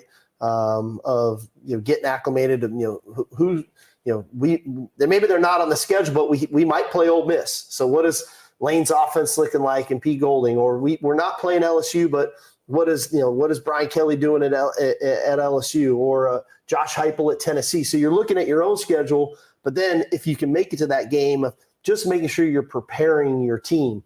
Schematically, that's one thing. I think recruiting is a whole nother thing, right? Because where our niche was in Texas and in and around Texas, and maybe a little into Louisiana, now being the Southeastern Conference, now we're sweeping all the way across, right? I-10 and take you over there. And so you have to adjust some of that too. Because not only do we want to recruit our great state of Texas, it's critical to our success. And now nobody can say, why would you go to Texas? You have to play in the Big 12, right? So we kind of get that back. But we also now can broaden our stroke a little bit to the southeast, which I think is good for us. All right, there you go. Start talking about the transition to the SEC. A couple of the cuts that we'll play in the 9 o'clock. I'll start talking about the culture and his thoughts on the transfer portal. And we've been talking about this a lot on the show. NIL culture on your campus. What's the NIL culture on your campus, right? You got Brian Kelly saying, man, we don't want to buy players. We ain't paying for players here at LSU. You got the Boise State coach saying, hey, players who are at Boise State their first year, they don't get NIL opportunities. You got to earn your stuff. And everybody's going, earn it? What you talking about? That's crazy. You got, Hugh Freeze recently said, I'm not paying for $1 million quarterback. I'm going to show them develop the quarterbacks we have. I'm not paying $1 million for a big-time quarterback because that's what a big-time quarterback costs via the transfer report. That's a quarterback guru out there saying that. So everybody's trying to establish their own NIL culture because, the governing body, NCAA and your conference, they're not going to help you do that. And right now, we're at the point, they'll say every great cause begins as a movement, turns into a business, and degenerates into a racket. We're at the racket phase of NIL. So as a coach, you got to be really wary about how it is toxifying your culture. And Sark talks about how and the transfer portal can be part of that too with NIL, but how Texas is guarding against it. And it's kind of boils down to one simple philosophy. It's almost like a golden rule kind of thing. Yeah. Right. It's something you can almost teach kids anything about how to treat other people, respect other people, and respect the world around them, respect the environment around them, just with the golden rule. Just say golden rule it. Golden rule it. Treat others as you want to be treated. Golden rule it. Just golden rule it. And I think Sark has that philosophy. It's not the golden rule, but it's a golden rule type blanket all philosophy for the transfer portal and for NIL. And we'll get to that when we hear from Sark coming up in 9 o'clock. So we'll do that. He also talks about the culture and talked about portal. But that was that Josh Pate interview with Steve Sarkisian. We come back, we'll get into off the record. Speaking of SEC coaches, you may not have known this about SEC coaches. I'm assuming Sark's going to be in on this too, but this is a great little tidbit that Hugh Freeze dropped about SEC coaches and this community, right? This elite group, and we'll talk about another part of that elite community of the SEC football coaches, specifically the football coaches. We'll do that when we come back. All that and more right here on the Rodcast, featuring Patrick Davis. I'm Lifetime Longhorn. Rod Babers coming back on the horn.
All right, welcome back to the Rodcast. Time for a little off the record here. I got may have two pieces of audio here. We'll see how one of them works out. Okay, so apparently Hugh Freeze was talking to basically a podcast. Next Round Live, I believe, is the name of the actual podcast he was talking to. And they were interviewing him, and he revealed a nice little secret about the SEC football coaches that people didn't know. So here's the little nugget here that Hugh Freeze dropped on the people. Do you have Kalen in your cell phone? I do. Wow. I do. Yeah. May text him when we get through here and tell him I beat him on 10. Oh, yeah.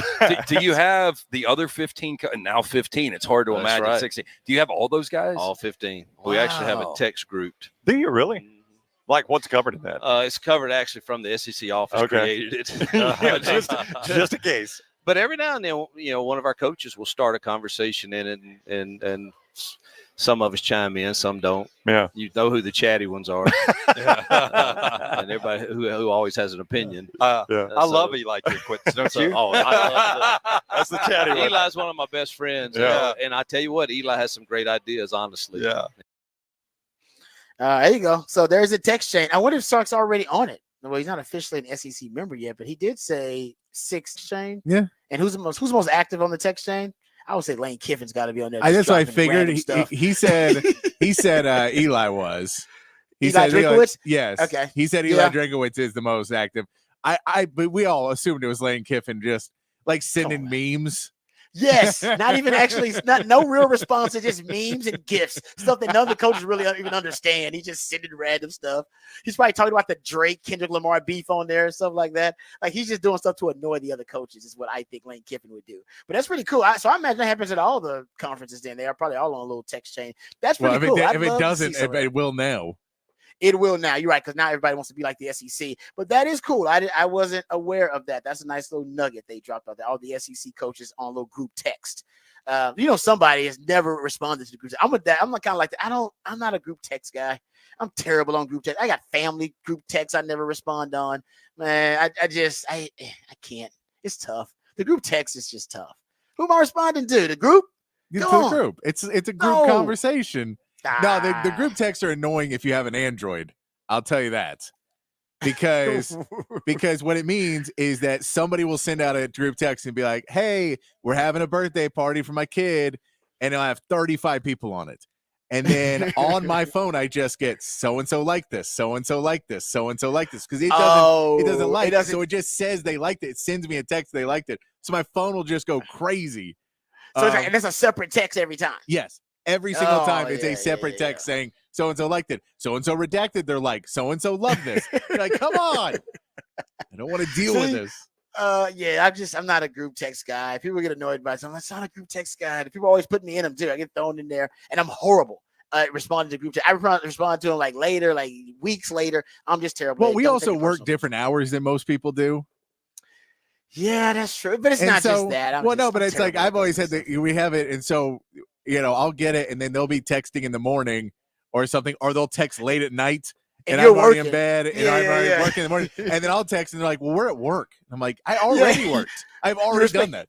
You respond at noon. At noon, they're like, why are you responding at noon? I'm working. It's like, hey, man, this is when I actually have some downtime. This is my downtime here. No, you're right about that. Okay, before we get out of here, I wasn't even sure if we were going to play it or not, if we could play it. Luka had a media availability press conference after the game yesterday and last night. And apparently, and this happens when people using technology. I've heard these nightmare stories happen from people where you are watching something on your phone, like your media player is playing. Yeah. And then you either are Bluetooth to something else larger, like a TV or something else. Yeah. And then what you're playing on your phone, it ends up playing on whatever the larger platform or device is. And I think this happened to somebody. I think they were watching some adult entertainment at one point, and that's nothing wrong with that. I'm not judging people for watching that, by the way. It's wrong if you're in an arena. Well, no, it's not against the law, but I'm just saying. I get it, but this wasn't at somebody's house. This was not in a place where that kind of actions were okay. This was at an arena directly following a game. Okay. What if it was just left open from earlier in the day or something like that? You know what I mean? Like it was Yeah, something. so if It was a they- window you left open. You left your porn window open. You should close your porn window. Yes, and you when you should go to work. erase it immediately. Yeah, don't leave your porn window open, guys. There's a porn window. You want to delete that for your woman. Anybody can go in there and see. You don't want to. You're at work. Yes, you should not be. Yes, in what they say. Were you watching that game last night and you were like, it's- this is pretty boring. You know what? Spice this up. I don't know why. I don't even know why I'm trying to take up for this person, but the parent. That's my guess about that's what happened. And then I think, were hooking up their equipment there for the press conference, and I think they left that window open. And here's what they heard. I don't know if you can hear it in the background here, but here it is. We were open shots, so just our sharing the ball and our energy was great. What do you think? Okay. Okay, moving on. I will say, if you can see the video of this, Luca looks like it's his phone.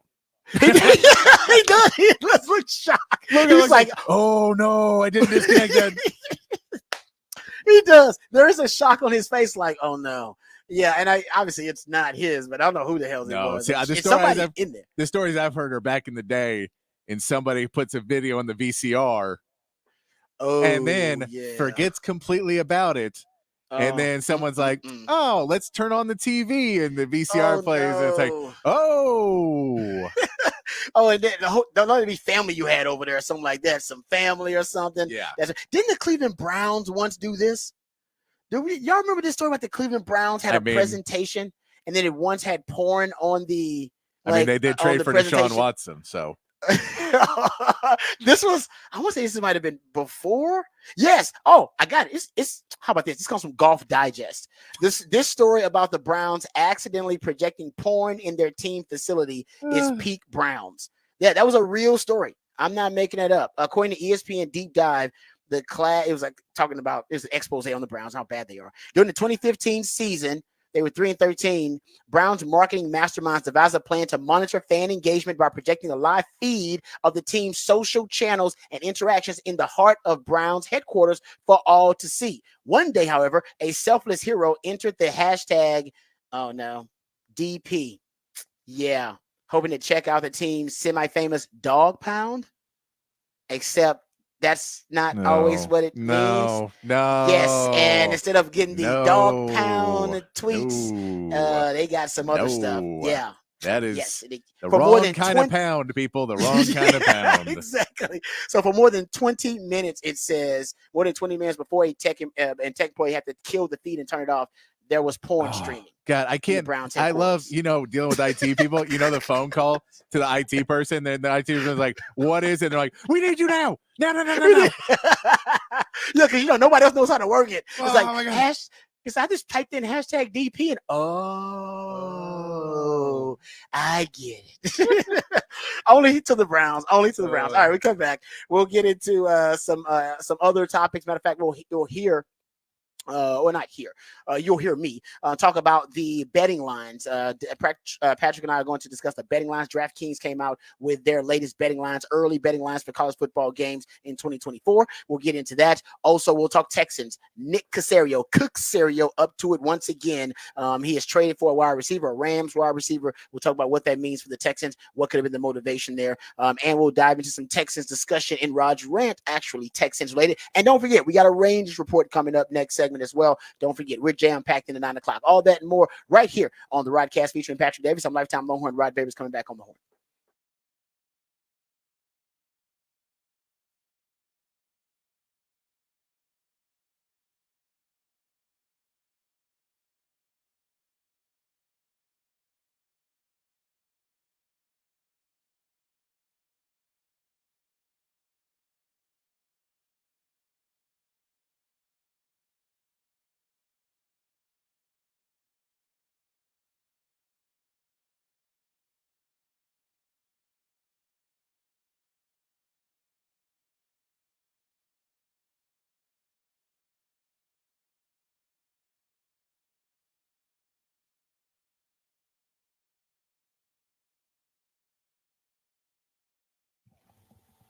Hey, what's up, folks? Lifetime Longhorn Rod Babers here. Austin is a great city, even with the traffic, but it's one of the fastest growing cities in the country, and that's why you have all the traffic. People keep moving here. Every time they visit here, they want to live here. I can't blame them. As our city continues to grow and thrive, so do our friends over at Ironworkers Local Union 482. Many of the iconic landmarks we love in this city were created and built by the skilled craftsmanship of Ironworkers Local 482, like the Pennybacker Bridge and DKR Stadium. Folks over at Ironworkers Local 482 don't just go to the office, they build it. So if you're looking for an exciting employment opportunity or you want a refreshing career change, you can become a member of Ironworkers Local 482. Right now is a perfect time to do it. They're hiring over 3,000 people for a huge project right here in Central Texas. They're offering competitive wages, competitive benefits, and a pension plan. They even offer training for unskilled labor through their apprenticeship program. Become a member of Ironworkers Local 482 and take pride in the type of teamwork and craftsmanship that help shape the future of our great city. So go online and apply today at ironworkers482.org. That's ironworkers482.org.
Welcome back to the Rodcast. It is a 512 Friday edition of the Rodcast, and my co-host and partner, the Idealionaire, Patrick Davis. That's when he plays jams from local bands and artists, very talented human beings that you have a chance to catch live right here in the ATX. Who we jamming right now, Patrick? This is Free Bleeder, and they're playing Saturday at Hanover's.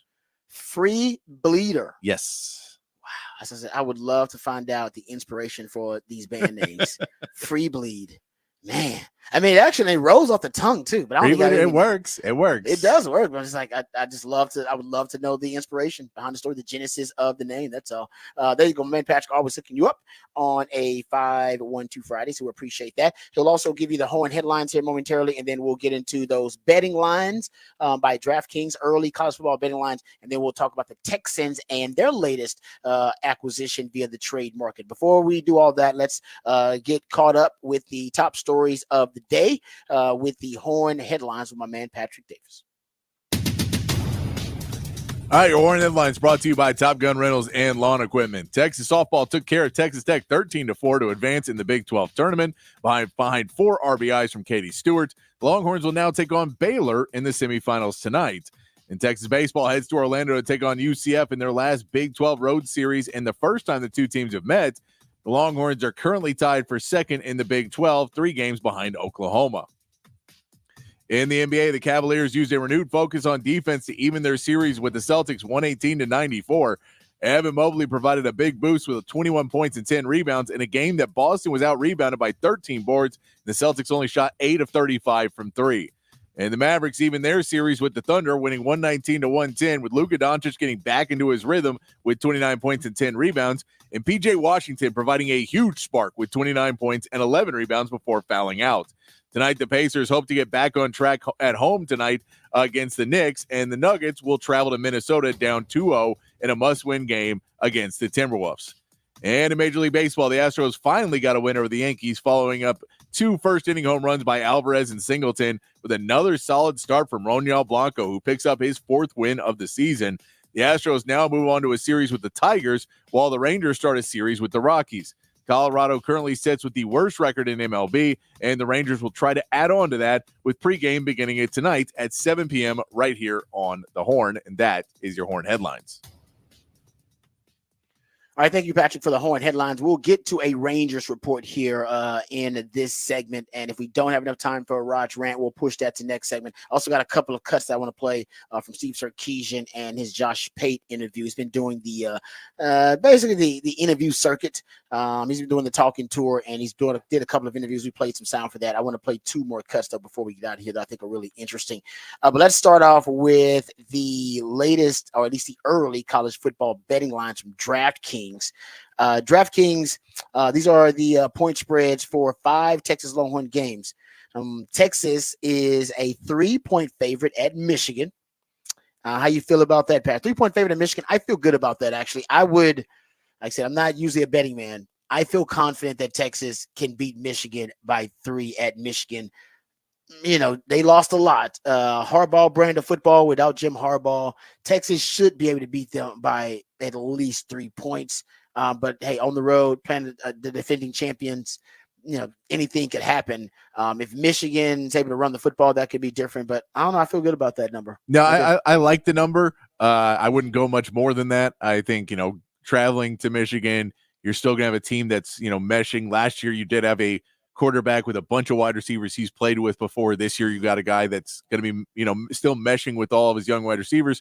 And it's all about, can that D-line step up and play like they did last year and stop the run, or Michigan is just going to try and run all over Texas. So if you can slow that down and make them try and throw the ball, I think it'll take Michigan out of their game. But if not, they're just going to try and run the ball and not let Texas have the ball. So if you don't allow Texas to do anything, even if they're just kicking field goals, and that means you have to score every single time you go out, and we know that hasn't always been Texas' ability to score every time. They try and get as many possessions and exploit as many possessions they can, but that would make me believe it could be a closer game. So I'm okay. I like the 3, but I don't like much more than that.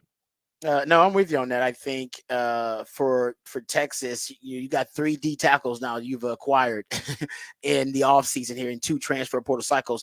And I think a big part of that is looking at a team like Michigan, who Harbaugh's brand of football is bully ball. and they're still going to be playing hardball football. You're going up there to Michigan. That game's circled. That's one of the biggest games of the year. And Michigan, listen, Harbaugh was recruiting a certain type of player to play that brand of football, and they still got those guys on their roster. Now, they're not coached by Harbaugh, and they lost a lot of the veteran experience, but they still might have the best D-tackle duo, or they do have the best D-tackle room, I think, right now in college football, best cover corner in football. But if they can run the ball on Texas, the key to beating Texas, we've talked about it, Patrick, is ball control. Just don't let Texas see the football. Now, just keep converting like Washington did in that game where Texas didn't basically see the football the entire third quarter. You limit Texas possessions, you don't have to worry about how explosive the offense is because they're on the sideline watching. So that would be the concern there, but I like that number. Texas, 8.5-point favorite against Oklahoma.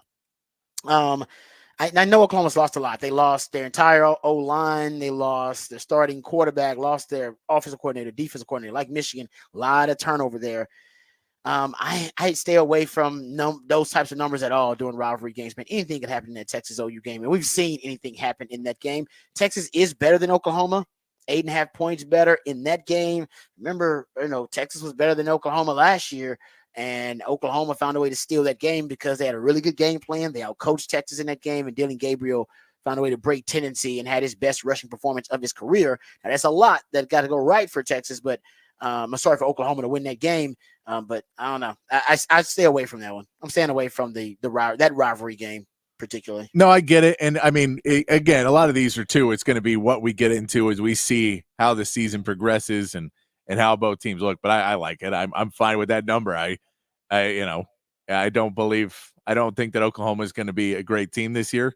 I think there's going to be more issues. Now, maybe they come out and have something really great, but I think this Texas team, this is a year that you can kind of get that run on Oklahoma. I get it's a rivalry game, but I think 10 points is not crazy to think they could win by. I feel like that game is always a blowout or it's close. I know it's one of the I always other. Feel like I feel like we're last possession or it's blowout city. One side blowing out the other, right? It feels like that all the time. No, it does. It feels like it's 40 or 3. Yeah, exactly right. That's all. I don't know, but you're right. You could be right about that. I mean, maybe this is the year going to the SEC that it's the exception, and this year you have Texas is winning by a comfortable margin. Texas is a 1.5-point dog to Georgia. They'll be hosting Georgia at home. Honestly, that game I think it's gonna be a tight game. I think it's a last possession game. I think it comes down to last possession or one score game. I don't know how it's gonna fall, but I see it one possession, last score. They got Texas the underdog there. It's Georgia. I can see that. They might have the guys who was drafted number 1 overall. They might have the Heisman winner at quarterback, and nobody's recruited better in the last 5 years than Kirby Smart. So they're loaded. So they'll be ready. That game will be circled for Kirby. Kirby knows how big that game is. So Kirby's been, and it'll be a great matchup for Sark going up against a great defensive mind like Kirby Smart. I can't wait to see those two guys go. He's gonna have a hell of a game plan ready for Sark, and he's got the pieces to execute. Oh, no, Kirby. First of all, Kirby's pissed off because he didn't make the playoff last year, and Texas did. So he's already got that on his mind. But I think he knows, too, this is, he wants to make sure that Oklahoma and Texas are fully aware that welcome to the SEC, we run this. And so he would love nothing more than come to Austin and show everybody here, this is what SEC football is, and you're never going to beat us in a million years. That's what he wants to say. I think it'll be a close game. If you gave me 3 points on it, I'd like it more, just because I feel like it's not enough room in there for me. But yeah, it's going to be. I think it'll be a hell of a game. Yeah, and if you're Texas, you're hoping you play Georgia multiple times next year because they're going to be in the SEC title game, and I think they're that good, and I think Texas is good enough to be there too. And you'd be a rematch. That'd be a rematch from the regular season, so that'd be really cool. Also here, Texas at Arkansas. They have Texas as a 16.5-point favorite over Arkansas. Now I know Arkansas doesn't have much because they've had some issues there at Arkansas, and the coach is on the hot seat. Sark remembers probably the worst loss he's had here at Texas was that game where they traveled to Arkansas his first year, and they just got whipped, an Old Testament style butt whipping. And for Arkansas, that might be their biggest game of the season. I got to go look at their schedule, but they believe Texas is a rival of theirs, even though Texas thinks of them as like a third-tier rival. They believe Texas is a primary rival for them. And if the reports about the last time Texas went to Fayetteville are accurate, it's going to be crazy. It is truly a hostile environment. Will Texas win by 16.5? Sark's certainly going to try to push it up that number. I mean, Texas is that much better than Arkansas. 16.5 is a big number, though, in college football. That's a big number, period. Yeah, that's a huge number. It's a big number. But again, this is how many people on that team and how much does Sark remember his first year there in Arkansas, what they did and how they ruined Father's Day that year. And it was, it was not good. That was not good. It was not good. So if they can remember that, maybe they'll want to go in and try and impose their will. But I don't know how many players were actually on that team. I have to look up how many players were on that team that'll be there. Because I imagine those guys would like a little retribution. And maybe those are the guys that can talk to the team before the Arkansas game. Yeah, hey, just let y'all know. Hey, they whooped us, and we need to go show them who's in charge now. Damn right. Because I still got flashbacks from that game, and that was not a pleasurable experience. Last line here, you got Texas as a 4-point favorite at A&M. Once again, another rivalry game here for the Longhorns. That seems to be a theme now that they're in the SEC. The Aggies are going to be hyped for this game. I'm not sure how good the Aggies are going to be and what their record's going to be when Texas plays them, but Sark has gone on the record multiple times and said that he is going out of his way intentionally to deliberately explain to the guys and to show the guys, the young guys, because they don't know how big this rivalry is, the magnitude of it, what it means in the state. So he said, and hopefully that translates. Hopefully the guys understand it because the Aggies definitely going to get it. Because it's for them, it's about their identity as a program. And for Texas, I don't know if Texas identity as a program is quite wrapped up in it like it will be for the Aggies. Not yet, but I don't know if it is quite yet. But trust me, that's how they're going to play. They're going to play like it's a Super Bowl for the Aggies. You're going to get that kind of effort from them. Oh, yeah. No, I mean, the Aggies, and especially because, the way we look at the season going and anything can happen, but the way you look at the season going, this is a one for them that if they win that, the rest of the season, okay, well, we were, 6-7 win team, but we beat the Longhorns last game. So we're going home happy. Yep. Everybody's happy. Donors are happy. Jimbo's gone. We got a new coach. We feel good about things. Our future's bright here at A&M. And for the Longhorns, you could be looking ahead if everything's where it's at. So can the Texas Longhorns understand how much this game is going to mean and make it mean that much for them as well? Yep, you're right because you have a lot more. You may have a lot more to lose in that game, the Aggies, in terms of what's on the line for your season, SEC title game, playoff appearance, that kind of stuff. So those are the 5 early betting lines for the college football season from DraftKings. All right, let's do Rangers report here. We'll make our Rangers report relatively quick, and then next segment we'll get into some Sark audio and get to Rod's rant of the day. Let's get to the Rangers report. The Rangers Report is brought to you by Texas Truck and Trailer. All right, thank you to Texas Truck and Trailer. Rangers didn't even play. They didn't play yesterday, but still have to deal with yet another pitcher on the injured list. They've been hit hard by the injury bug on the pitching staff. So right-handed reliever Josh Sports hit the injury list for the second time this season. He's got a strained rotator cuff. Exiting game 2 of the Wednesday doubleheader after, I think, 2 batters.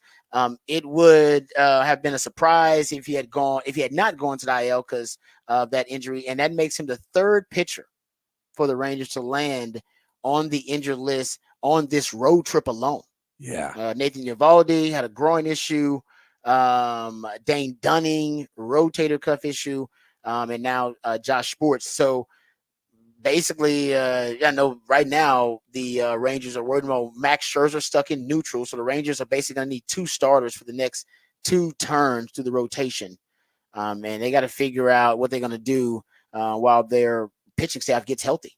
So that's the biggest concern right now if you're a Rangers fan. Yeah, because they haven't even announced their starter for Sunday yet. They're not sure on that one. So, we could see some guys get called up and get some opportunities here. I mean, if there's a team you would like to go up against with a pitcher that maybe needs to go, it is a bottom of the MLB Colorado Rockies. This is one where you can say maybe we can go up there and give somebody a shot against a team that isn't necessarily going to be killing us. You go up against the Guardians after that, which is a much better team. So that Sunday game, and maybe even you push somebody back on the Saturday. I know you probably don't want to mess up your rotation too much more because you're risking more injury at that point. But this is a good series to try and get some workout, get a little bit of rest in, maybe rest a couple of your guys. You don't want to lose any of these games. You can't take them too lightly, but it is not a really good Rockies team. You're right. That is good news for them. Their Friday and Saturday starters going to be John Gray and Andrew Heaney. They're going to start tonight and Saturday, and then like you're right, they don't know. The Sunday starter could be Jose Urena. He could be Owen White is another name I've seen brought up. Yeah. So that could be another guy they bring up for that Sunday start.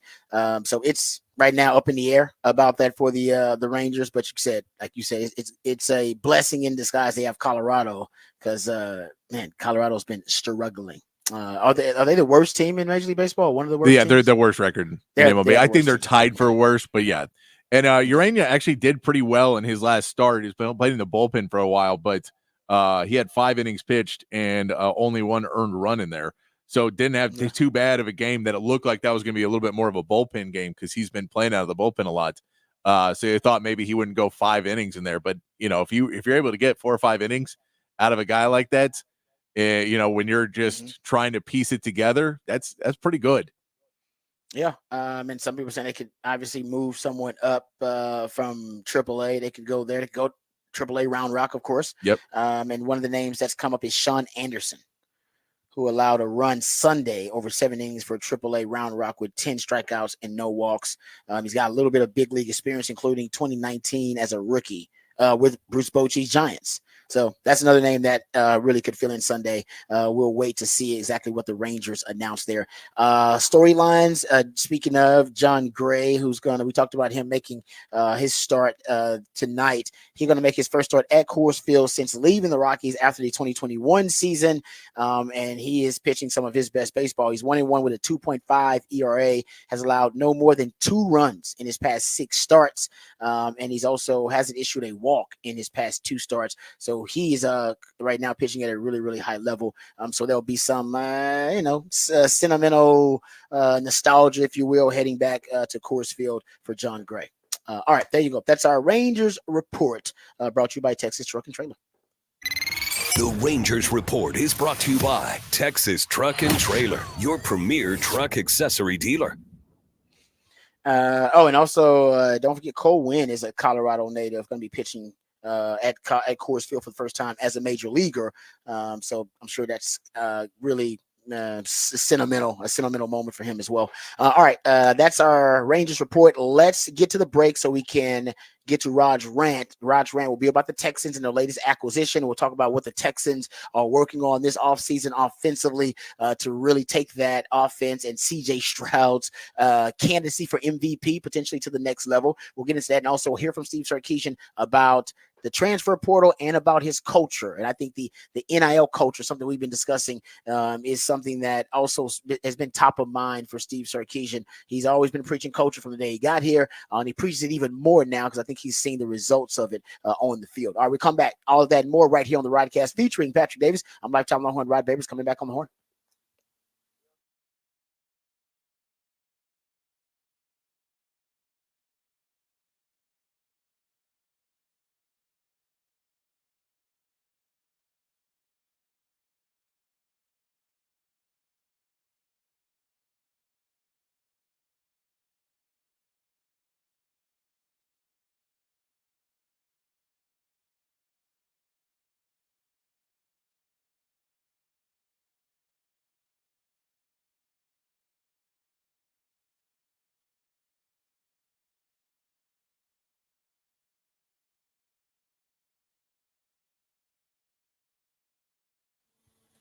Hey, what's up, folks? Lifetime Longhorn Rod Babers here. We all love living in the city of Austin, but if you're a homeowner in the city of Austin, it's even better for you because you own some of the most valuable real estate in America. The only downside is that the property taxes are also some of the highest in the state, and many of my fellow Austinites, like you, are overpaying on your property taxes. Don't worry, I was overpaying on my property taxes as well until I found OwnWell. OwnWell can help you protest unfair property taxes and save hundreds, potentially thousands of dollars. OwnWell believes that when it comes to to paying property tax. You should only pay what's fair.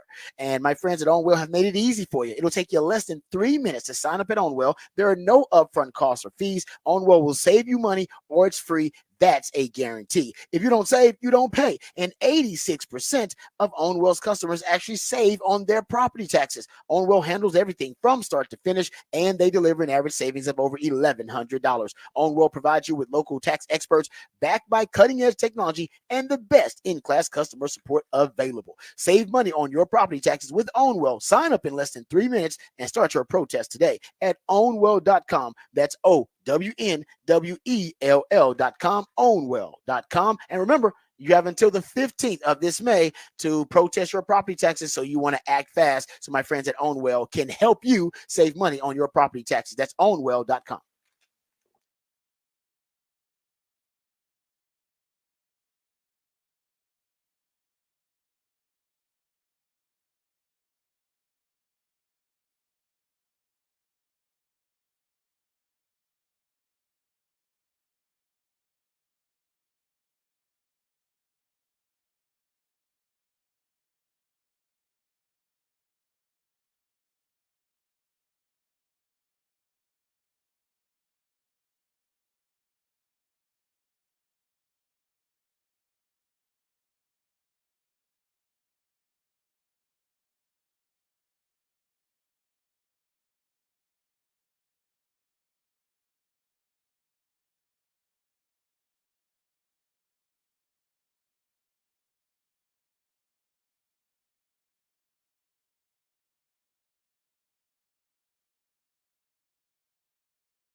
All right, welcome back to the Rodcast. Time to get to Rod's Round the Day. I want to talk about the Texans and their latest acquisition. The Texans, they traded for the Rams wide receiver and special teams ace Ben Skowronek, 6'3", about 224.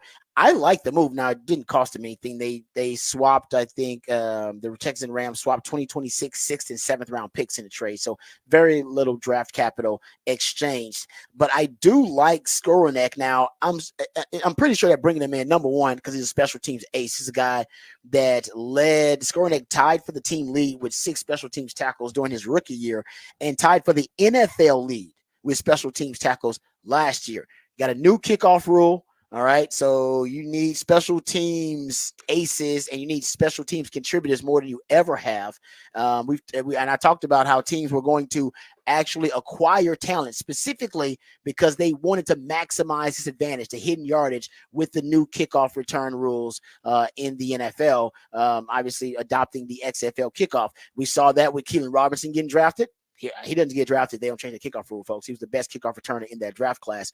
We saw with how quickly Cordarrelle Patterson got picked up. Things like within 24 or 48 hours of them changing that rule. Cordarrelle Patterson, one of the best kickoff returners in history.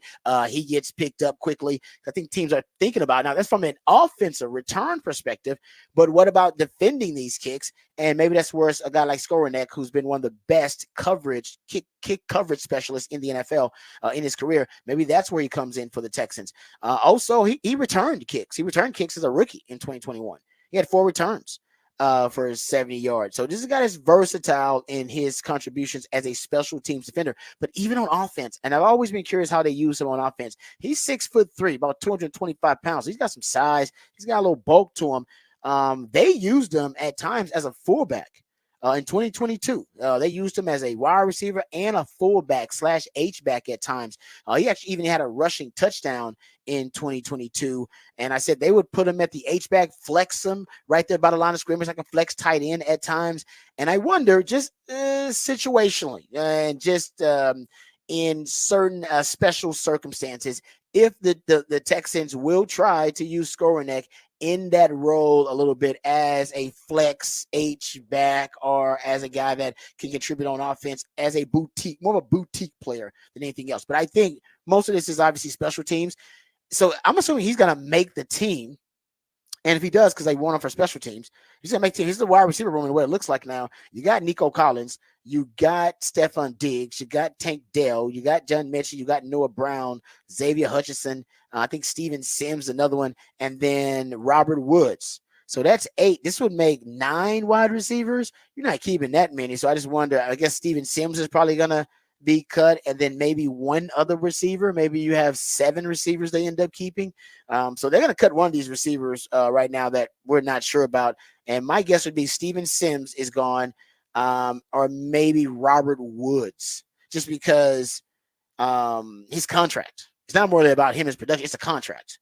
And Robert Woods save almost $5 million if you end up cutting Robert Woods as opposed to some of the other guys. Which they still have money too. Which is, no, they got money. They got money. But Robert Woods, I think it more is you had him as kind of your veteran, and now you brought in Diggs.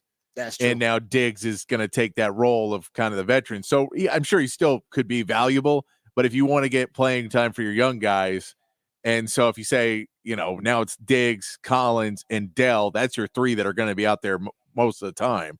Mm-hmm. Now, Mitchie, you're trying to play, and Noah Brown, you're trying to play. Yeah. So Hutchinson. So if you're trying to play some of these younger guys and squeeze them in, I don't know how much time there'd be for Robert Woods as well. So that may be just in a sense of mutual parting of ways of if you're not happy being here, you want to go get more playing time, and you feel you've earned it in your career.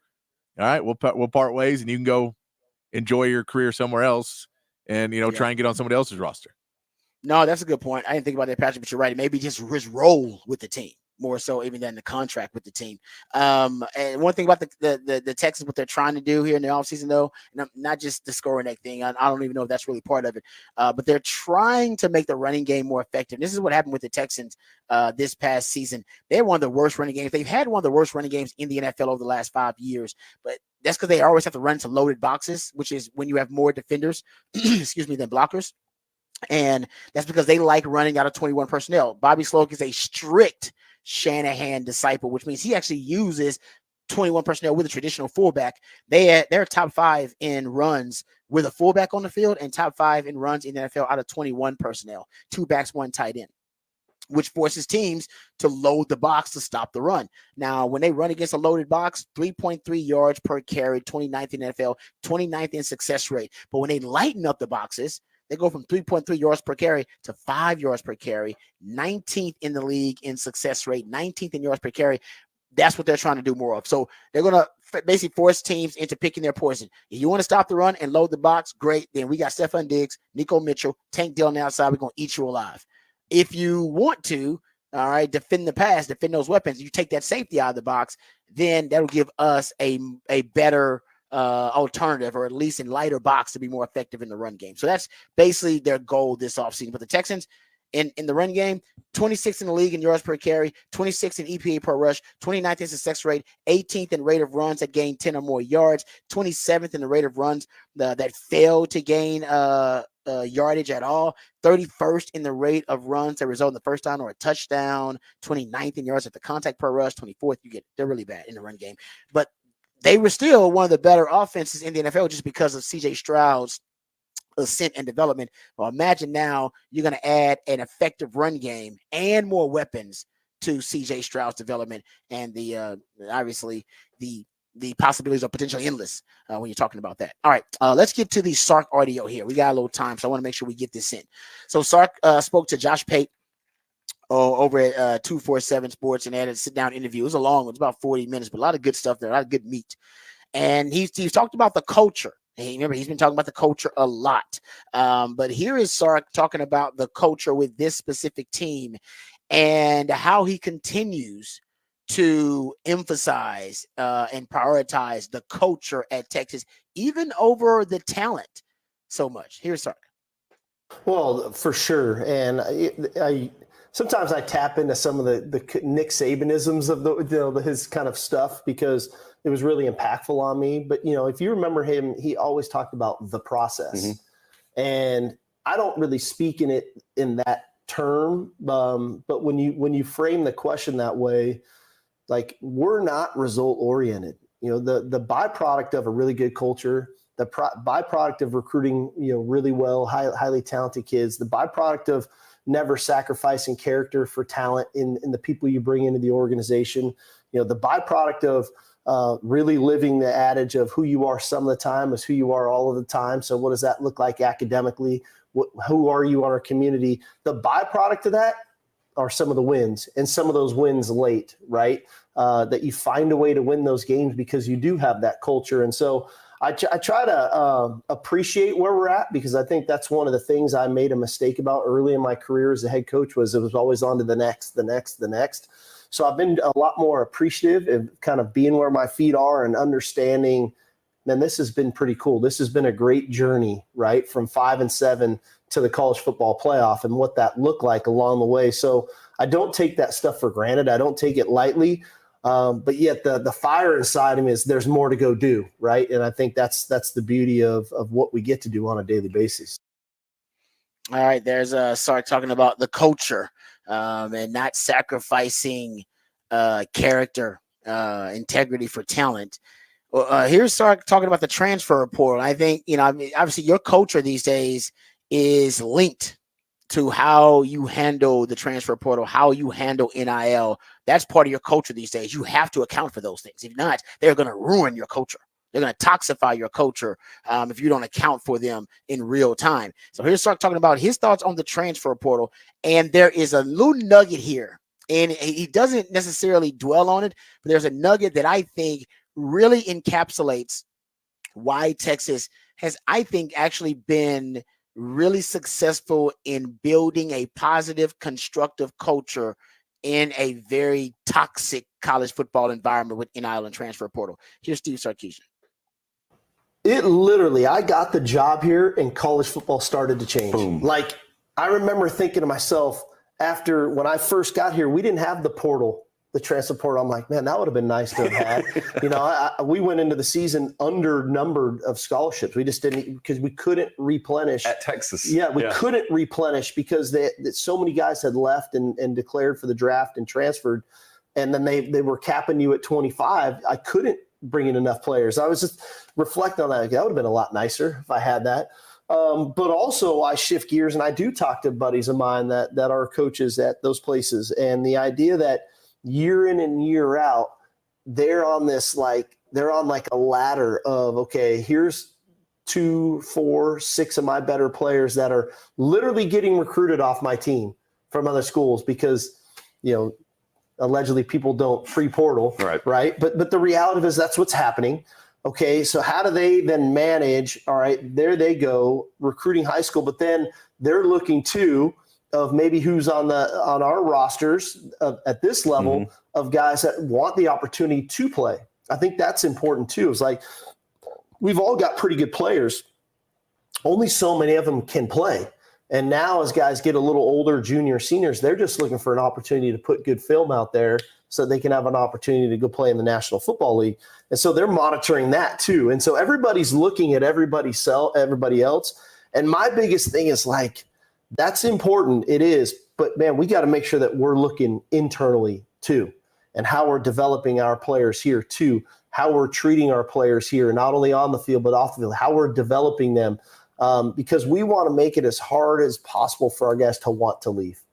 that they're getting developed, they're getting treated well enough, they're getting coached up, they're playing in great schemes, they've got a great locker room culture, they're getting a first-class education, they get to live in the city of Austin. Like, I want to make it so dang hard for them to leave that if that moment comes where they feel like that's just in the best interest that for me to go, that it should almost bring them to tears that, this place meant that much to them. Boom. Love that part at the end. Let's just try to make it hard for them to want to leave. Try to make it real hard for them to want to leave. That, we're developing you and making you a better football player and going to try to help you accomplish your NFL dreams. That you get to compete for championships, that you want to play with other great players, live in the amazing city of Austin, which is one of the pop culture meccas of America now. Get your NIL money, get those NIL opportunities. You may not be able to get the biggest bag, but at least you'll be able to get enough NIL compensation where you can start out and financially put yourself on a higher plane. And I think he's saying we want to be able to offer all those things and try to have it where guys, if they do have to make that decision that they are leaving the University of Texas, that it's one that they make almost begrudgingly, that they're sad and upset about it. Like Malik Murphy. Remember, Malik Murphy's like, I don't want to leave. He said, I don't want to leave, but I have to leave. I don't want to leave here. I love this place, but I have to go because I have to go somewhere where I can play. And I'm not going to play here because there's an Arch Mann here. And then Quinn Ewers is a 3-year starter. Yeah. And that's ideally what you want. A guy who's he doesn't regret his decision, but it was a painful decision for him to have to make, to have to leave Texas. Yeah, that's exactly what you want. You want to be able to make it. You want to make it so everybody feels like they belong here. That, whether you're playing or not, you're being developed. There's a place for you on the team, whether it's, what your role is. There's a role for every single person, that every person feels like they're part of the family, that everyone has a coach and coaches they can talk to. And everybody feels like they fit in at the school and they fit in the city. And, instead of trying to keep that competitive edge, but not making it so competitive that the culture is toxic at a point, making it to where everybody understands, even if you're not first in line, okay, be ready for next up. Yep. And be ready, support your other teammates. Everybody can win here. And then winning games helps that a lot. Yeah. And the team success will lead to overall individual accolades. So yeah, I mean, I like what Sark's done with the culture, but I think that last part is key. Let's just try to make it tough for anybody to leave. Yeah. So they're getting the NIL opportunities they want. They're getting a great education. They're getting developed. Where Texas is winning games, Texas is playing for championships. And when you're getting everything that you want over here at Texas, it will be tougher to see for the grass to be greener elsewhere. It's like, how's the grass greener? Well, I got to go play. And that's really I think the carrot for players. Like, I got to go play. And that's ultimately, even Sark said that, that's why I want the guys to have to leave. Like, hey, but everything else, it shouldn't be because of NIL. It shouldn't be because, they didn't get along with the coach. It shouldn't be because the coach didn't like them. It shouldn't be because, they couldn't handle it academically and flunked out of school, whatever it may be, because he's recruiting the right kind of players with the right football character. It should ultimately be in the end, damn it, man, they got so much talent here. I got to go elsewhere. I need a path to play, and I got to go there to play, but it's not personal, coach. Love this place, love the experience, but I got to go play. And that's what you got out of Malik Murphy. He was almost the ideal one. Yeah. Stayed long enough to help you stabilize it, but he left because he had to play, but not because of any other reason, pretty much. He wanted to compete, by the way. Yeah, exactly. And I think like Tavondre Sweat is an example of a guy who could have walked away if things weren't going well enough, when he got called out on the bus and when he wasn't, being the guy and people thought he could. And all, there could have been a lot of opportunities, but he stayed and he worked, and you saw what became of that versus, possibly just saying, no, they don't want me here. I'm out. I don't want to be here either. This sucks. One bad day and I'm out. He took it and went the other way. And that's part of building that culture that there's multiple reasons when you make your pros and cons list of why I should stay and why I should leave, that the con is I'm not playing. And that's the con. I'm not playing. Yep. That's the only one. It's like, man, I'm not playing, but that means a lot. But I think that's what Sark is saying. It's like, hey, I don't want these guys to be unhappy for any other reason. Hey, I competed. I did my best to try to get on the field and just didn't quite work out for whatever reason. And then Sark and the staff will wish you well and wish you the best of luck, which we all do for those young men. All right, we come back. We'll wrap it up, put it in the oven, and we'll also play Who Said That right here on the Rodcast featuring Patrick Davis on Lifetime Longhorn. Rod Davis coming back on the horn.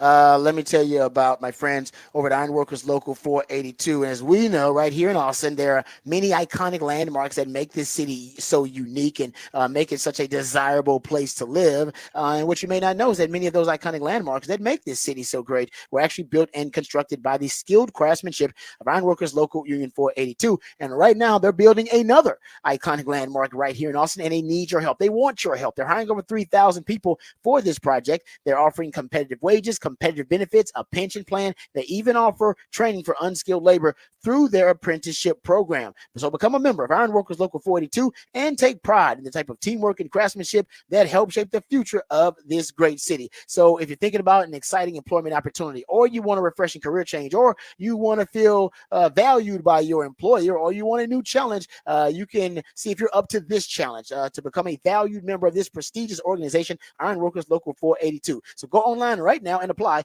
at ironworkers482.org. That's ironworkers482.org.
Welcome back to the Rodcast featuring Patrick Davis. I'm lifetime Longhorn Rod Davis. Patrick Davis is the idealionaire, comes up with all the great musically themed days of the week. And 512 Friday is when he plays jams from local bands and artists, very talented human beings that you have a chance to catch live right here in the ATX. We'll be jamming right now, Patrick. This is the South Austin Jug Band being part of Old Settlers Music Festival happening this weekend. If you want to get out there today or tomorrow or Sunday, you can go out and enjoy it.